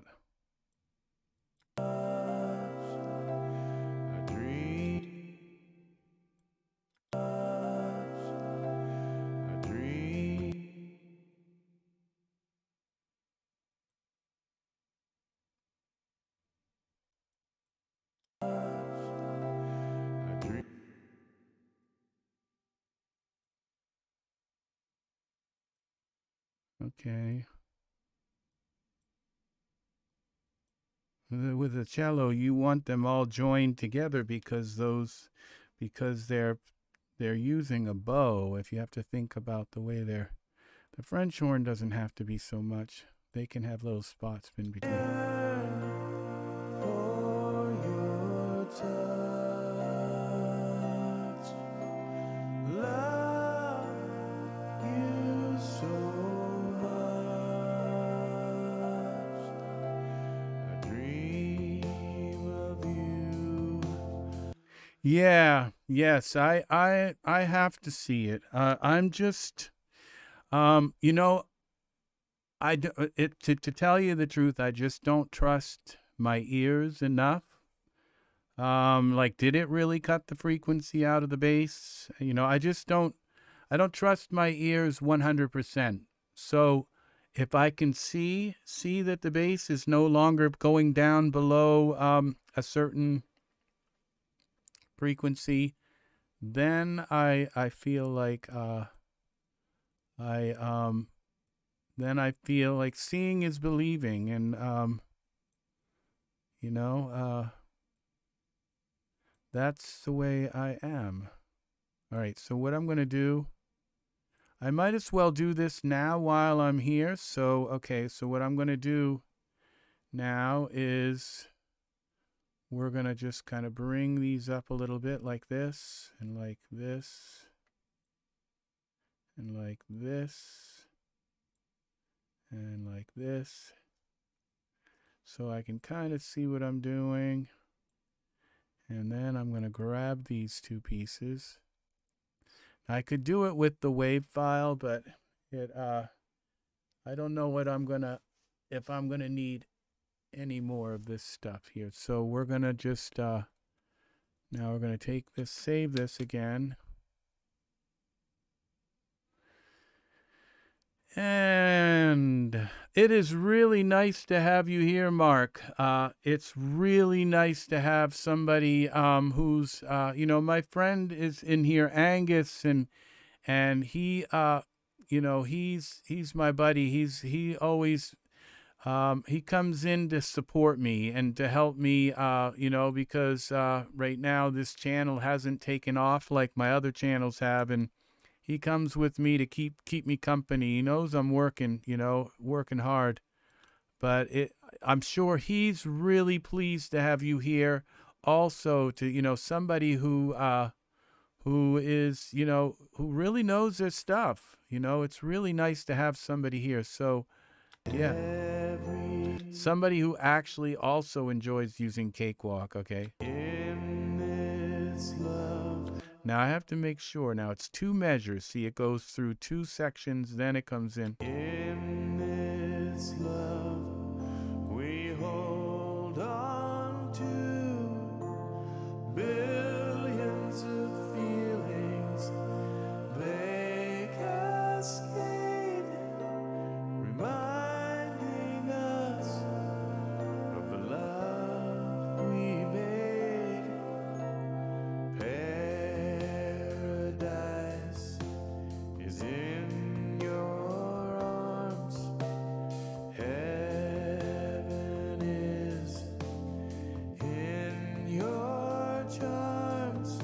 I live for every word you say in the place where we lay.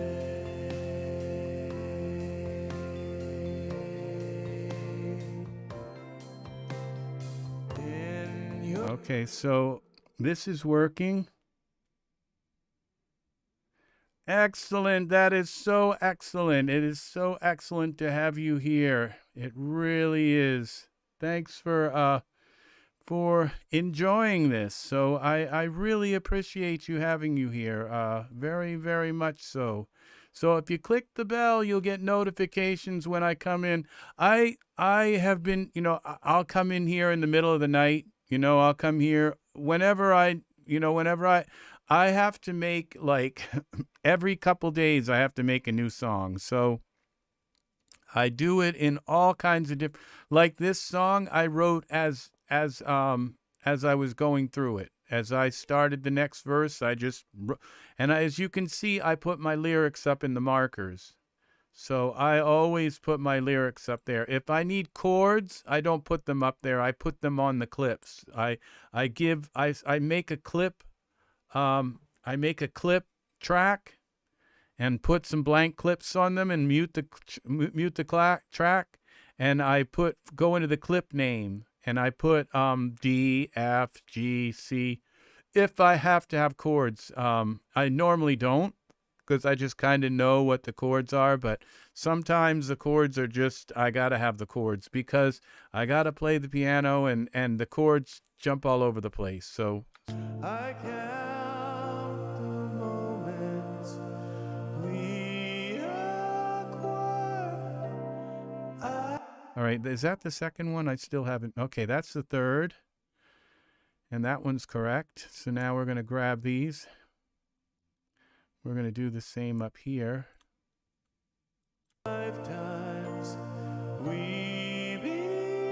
Okay, here it is. This goes back here.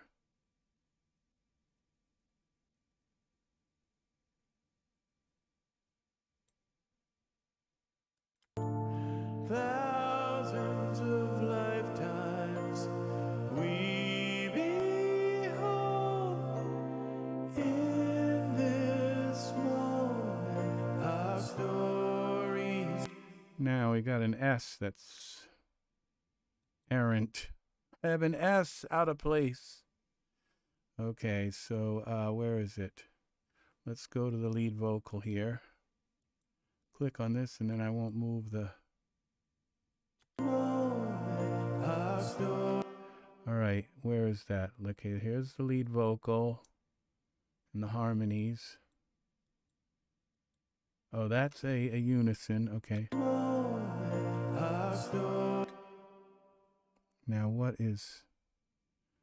Something's wrong here. Okay, these look like they go like this.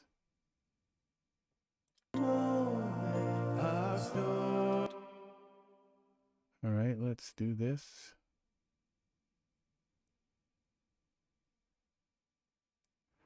Okay.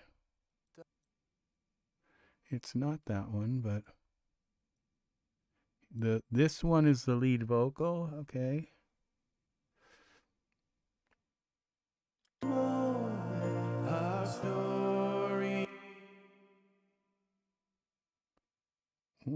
Okay, these are two unison.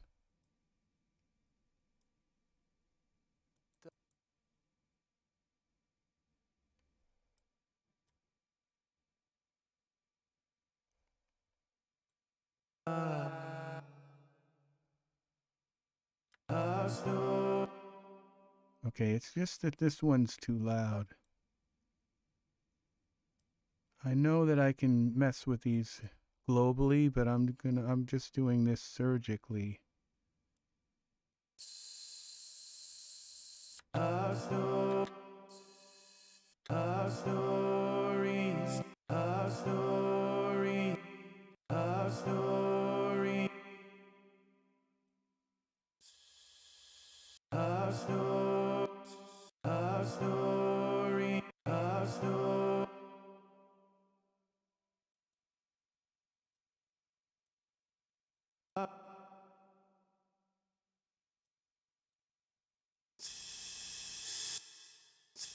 Our stories told.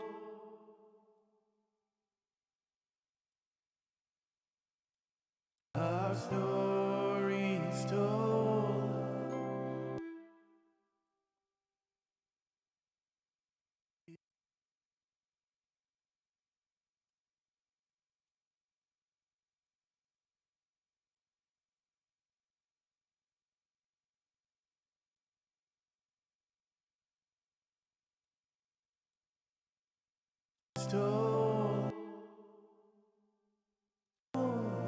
Our stories told, a treasure I feel.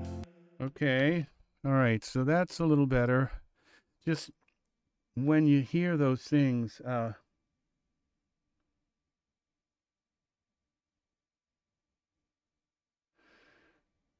yes. Well, I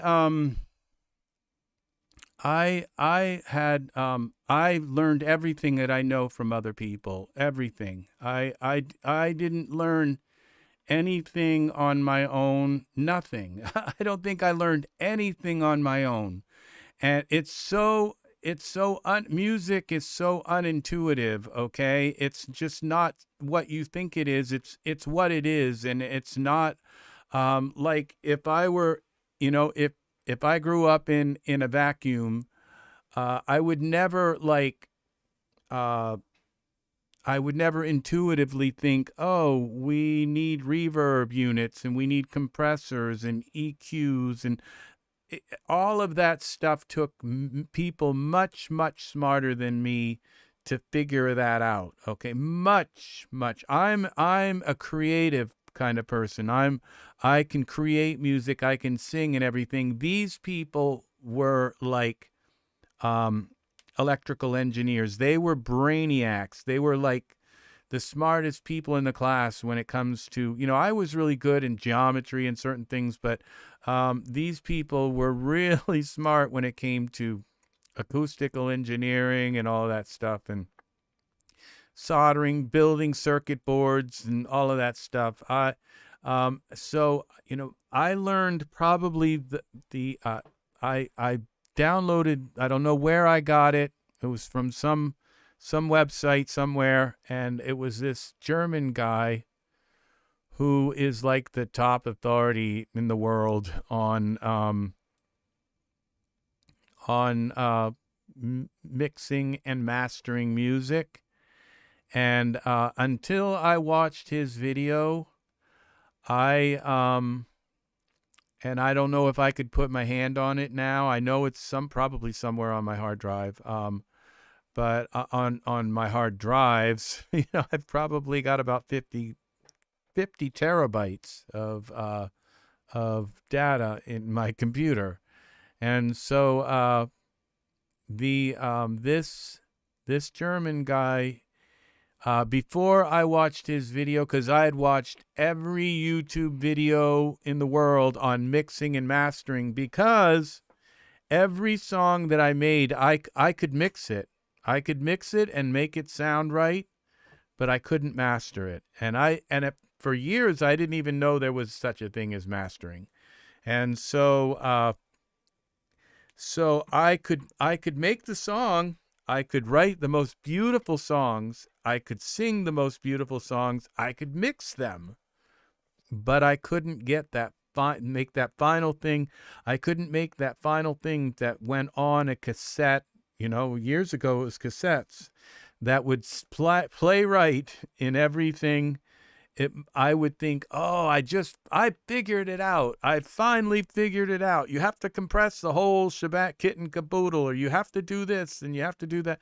And it never, ever sounded right. And then I would go back and I would work on the same song for like 4 weeks, just trying every day to get the right mix. And never, I could not get one song right. And I had probably about like 150 songs that I'd made, and none of them were mastered right.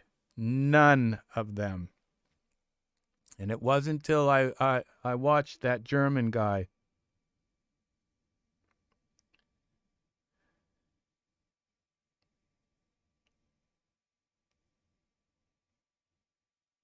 From the Home Studio Simplified channel. Now, I don't think I know if I know that. Let me go and look that up. So, yeah, and so Home Studio Simple. That's obviously on YouTube. Okay, yeah, YouTube. Let's see check this dude out. Home Studio Simplified. Okay, let me see. Where's his YouTube channel? Let's open one of his videos. Come on, let's go here, YouTube buddy. No, I haven't seen him before. Let's see.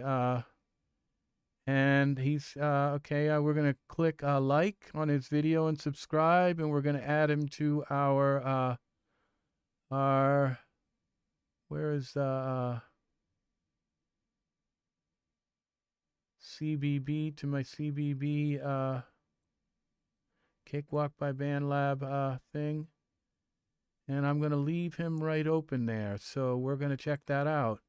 So, and it was this German guy who told me a couple of things. And that was there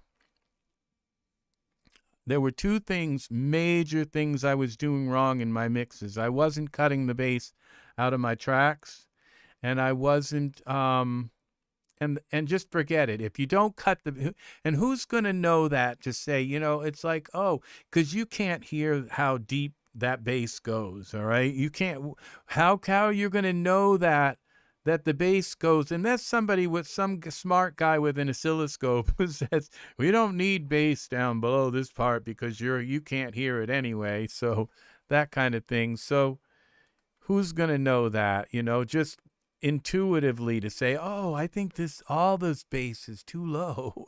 You'll never know it. You have to have somebody tell you that stuff. You have to be told it.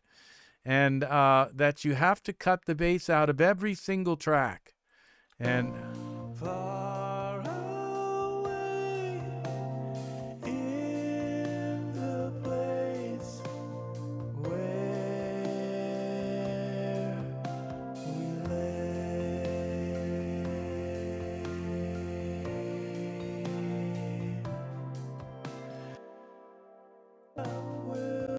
All right, so all right, I don't think I need any more cello here. I think, okay, so now we're going to go and we're going to take these two tracks. I know my cello, these tracks are going to probably come out really low. Maybe not the cello, but I think the French horn, I don't know, these are probably going to look horrible.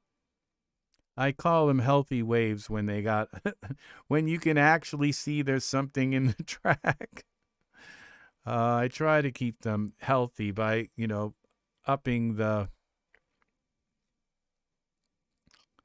output. So let's see what this wave looks like.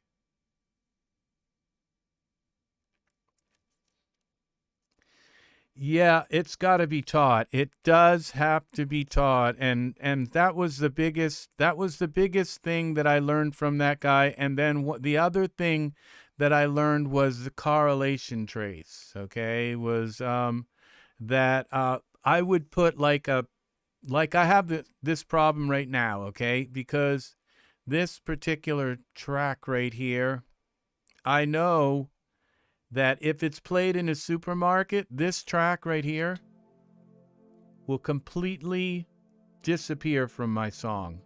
It's like two stones dropped in a pool and they just cancel out right in the center. It cancels the whole sound. And so I have to take this in. This is during the mastering phase here, which I'm not quite there. I'm still in the tracking phase, but I have to insert, and we go into an audio effect. This would be iZotope, and we're going to go to the Imager. Where is that? Imager Pro. And if you look at this, this is what he taught me here, was this correlation trace. This entire wave is out of phase. It sounds so beautiful. I use it in every song, but it's out of phase. And if you put this in, like, just basically, so you drag this down, you drag that down, and suddenly you have a wave that's actually going to stay in your song when it's played in the supermarket. Else but you, I yearn for your touch. Love. And you know, and he just he laid it right on the line, and he just said, if you don't, if you have things that are out of phase in your song, they're going to disappear when your song is played in mono. They're just going to cancel each other out. And he said every single track you have to put this, and I don't do that. And I used to. I don't do that anymore. I just kind of do the major ones. And then somehow I've backpedaled on what he's taught. And I've said, well, if the song is messy enough, it has a bunch of stuff going on, it won't know enough to cancel those things out. And that's not really true. It will cancel them out. I've heard it before. I've heard my music, just played on a phone, and it's like, what happened to the pad? It's just gone. And that's why, it's just, it canceled out. And it's basic electromagnetic theory, So, okay, now, so we're going to save that. And when, they do that, you probably know this, Mark, that they put those sounds out of phase because they create some kind of aural, caveman thing in our head, and we say, oh, that sounds so great, I gotta buy this synth, I gotta buy that sound. I gotta buy that sound because it sounds so awesome, And it's only because they've taken and put it out of phase, and it's doing something really weird with your brain because your brain can't mix them together. It's like when I lay in bed and I'm laying in bed editing a song, and I get up and it's like, geez, I just worked for 5 hours editing stuff and nothing got done because my brain isn't connected to the computer, So, it's just, I just wasted hours, and I get up and I think I've got the song all done. It's like not even close. Nothing got done at all. So, all right, I'm going to just use, I'm going to use an organ that I know works, soft synth. And I'm going to use my Dimension Pro organ.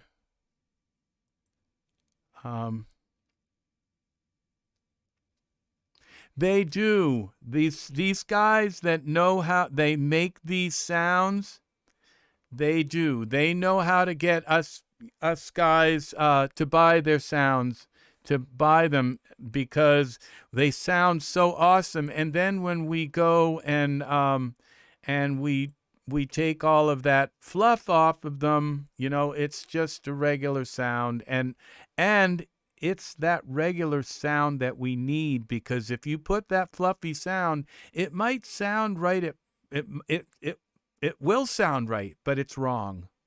And it's just not, and it won't fit into the music right. It won't fit. It's like having a big house with a really small door.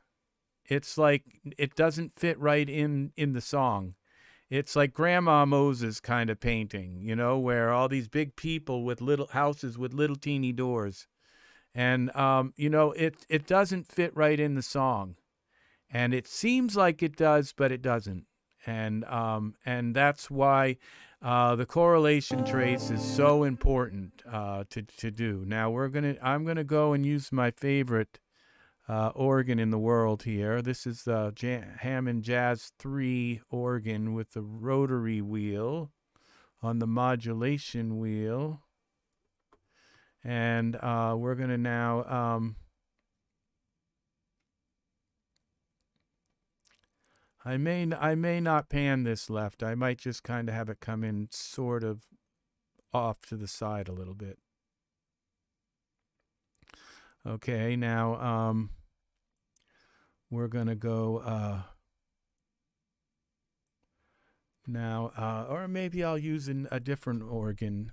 Okay, we're going to Oxygen 49. We got to listen to Dave Pizzato here. Okay, channel 1.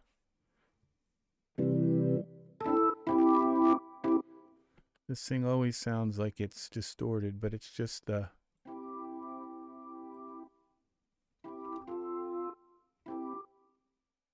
Okay. I dream of you like a star. I'm always...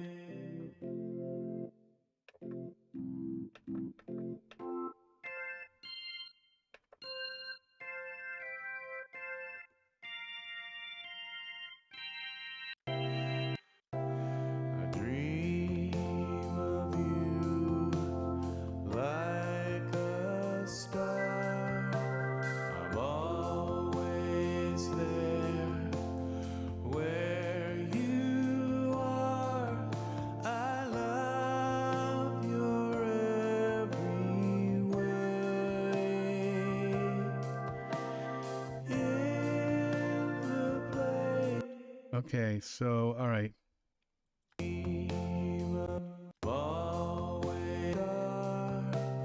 I'm always there where you are. I'm always there where you are. I love your every way.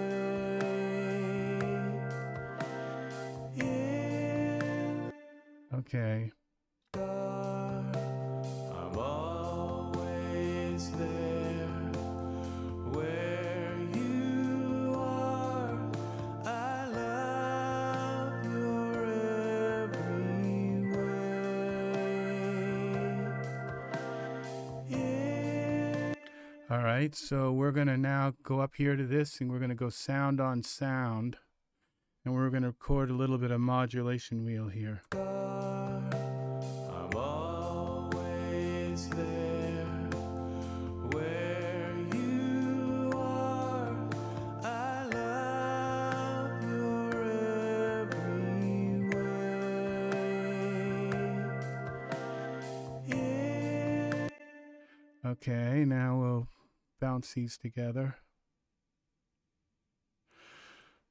All right, now we're going to take and quantize a little bit here.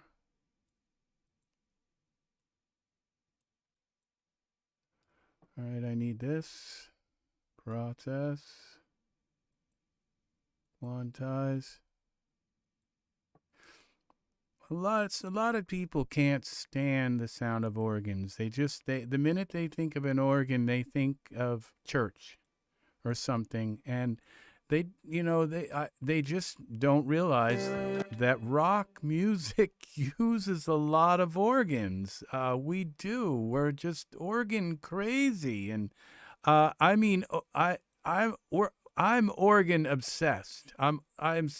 My mother, when she was carrying me and I was in her womb, she was taking organ lessons on a... I don't know why this is moving to. It's on move 2, but it's moving by. Oh, it might be up here.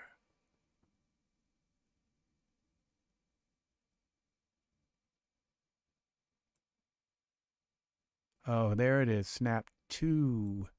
They tricked me. Okay. All right. So,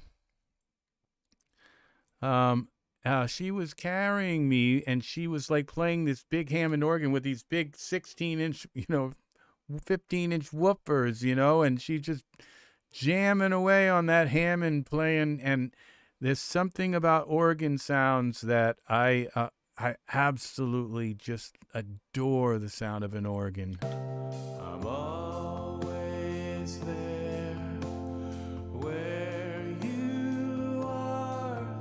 I love your every way. In the place where we lay.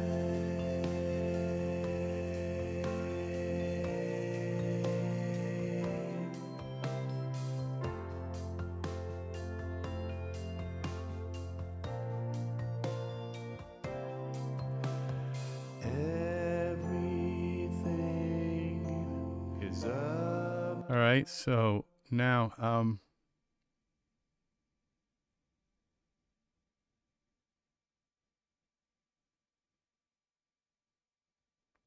yeah, you're not the only person. I've had people just say they basically have an aversion to the sound of organs, and a lot of times they're piano players.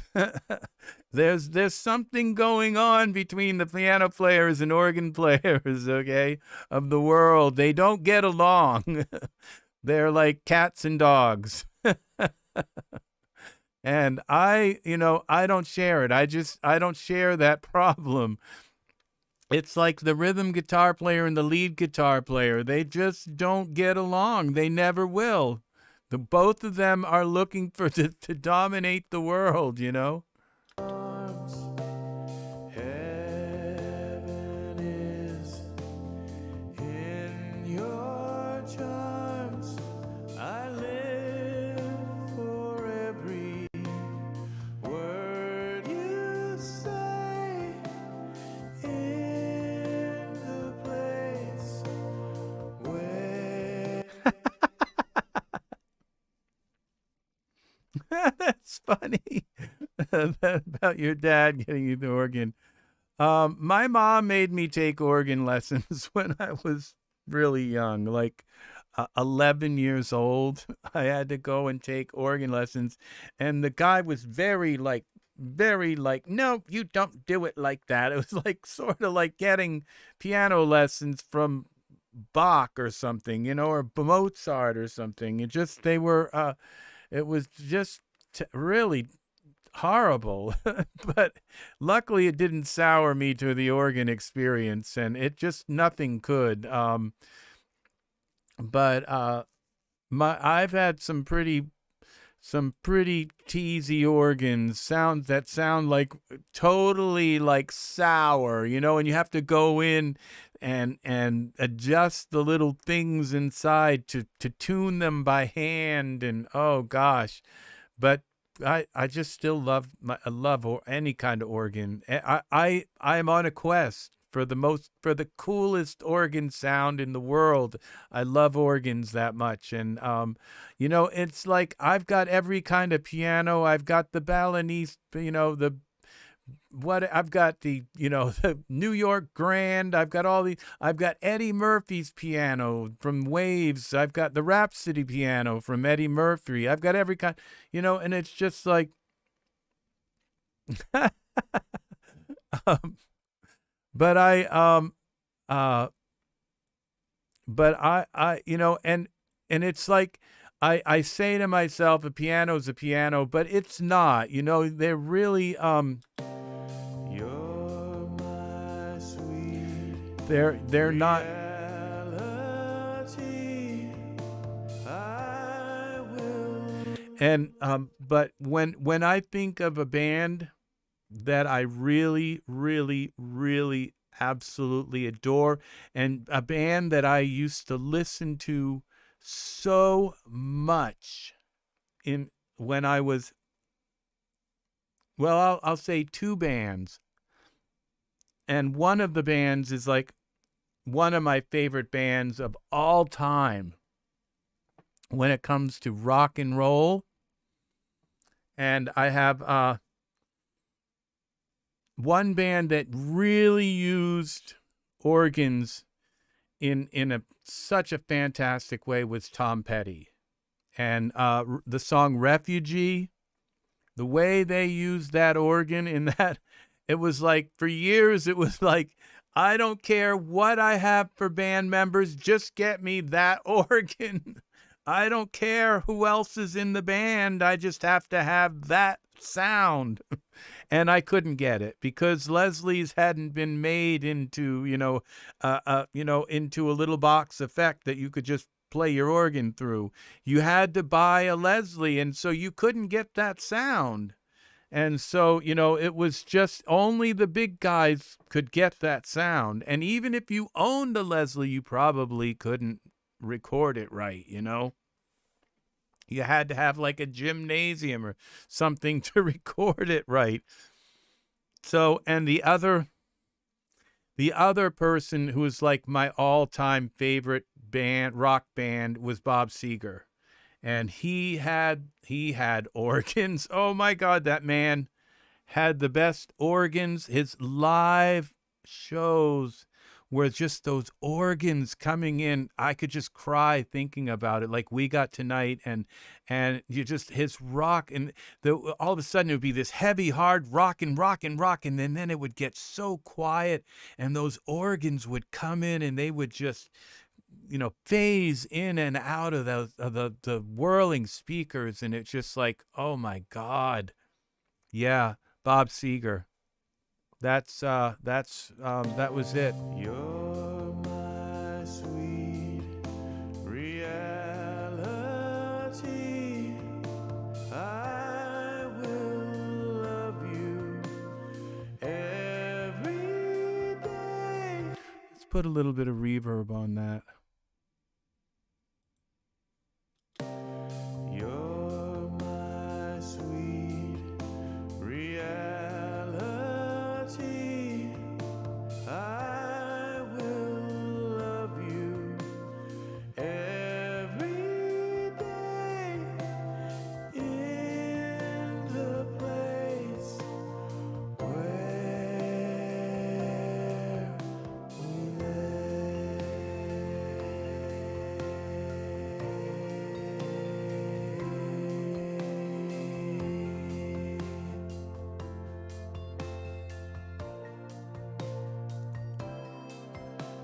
I listen to your heartbeat.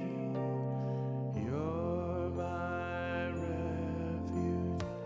Yeah. So, I mean, that's, I would say that Americana, that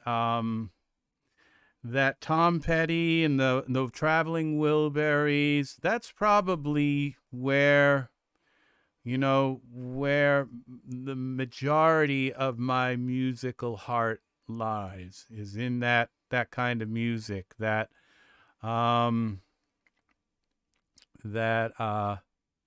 kind of music is really where it's at for me. So now I have this in here. Okay, now.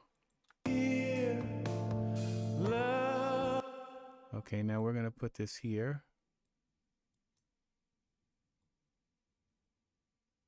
Did you just see how I just... Love is never far away in the place where we lay.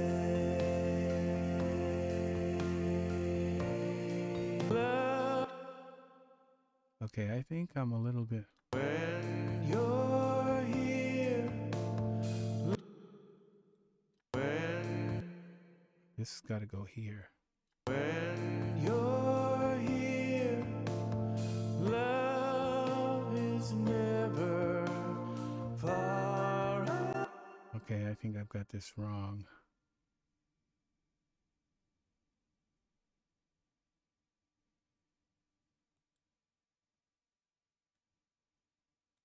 Love is never far away in the place where... Okay. When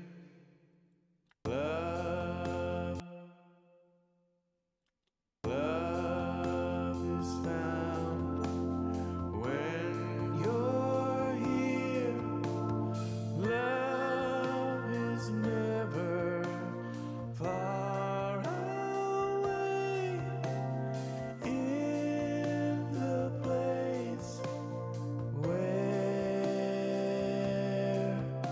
we lay. Okay, save this. All right, and then we've got another place here. We got love.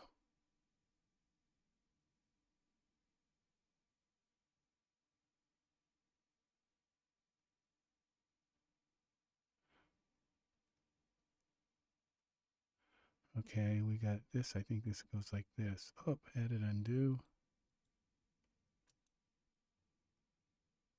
No, I don't think I'm going to use the piano organ twice here. Undo, drag, move. I think that's enough. Now, my effect, I think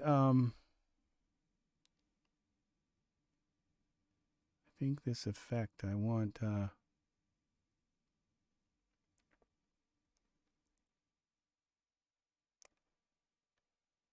this arpeggio. I like it, but where is it? Piano. Where's the arpeggio? Falcon. This is it, I think.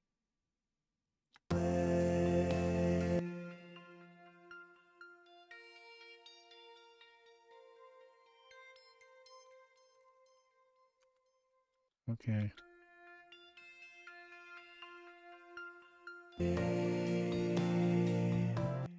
All right. Well, 4 a.m.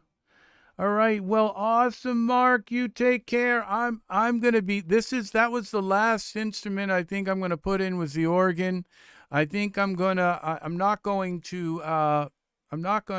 I'm gonna kind of break Dave Pensato's rule, and I'm gonna put it sort of to the left, like the organ player, maybe the singer. Okay, so, and so that's it. I may add a guitar lead into here, and so that's it. That's all that I'm going to add into this song, and then I'm going to master it, do a little bit of mastering. And so, all right, you take care. I think I'm going to end this video right here. So it is 11 o'clock here, and so have a wonderful night, Mark. Thank you for staying as long as you did. You take care, buddy. And I'm gonna say good night, and my friend Sigmund is gonna say good night. Good night. Good night to you. So, yeah, Sigmund's my fun little bear. He comes up and he gets into my wallet, takes my credit card out, and buys stuff. And so I'm going to have to stop that. I don't know what I'm going to do with you, Sigmund. So, all right. Well, take care and good night. Please like, please subscribe, click on the bell for notifications of when I go live again. And please come back, Mark. I'm going to try and set up a schedule so that you have a good one too, Angus, my friend. And I'm going to try and set up a schedule so you know when I'm going to be here, okay? That's going to be very difficult to do because I'm always working on music. So chances are you're just gonna because I'm doing a lot, like I have to make probably about 3 songs a week to keep up with my YouTube channel. So probably yeah. Sigmund is the star of the show. Yes, I know I have to take a back seat to him. So thank you. So awesome. So just please come back. So all right, take care. Thanks for hanging out with me. And this is gonna do it for the night. So it has been officially almost 4 hours. In 15 minutes it will have been 4 hours here. So that's okay. I have been on Cakewalk on YouTube for 8 hours before. So all right, take care. Good night. Thanks for all the compliments and all the nice stuff, and for keeping me company, and for all of the extra stuff you guys add in. So take care. Yeah, there's quite a lag between at least my computer. I don't know how long the lag is, but all right.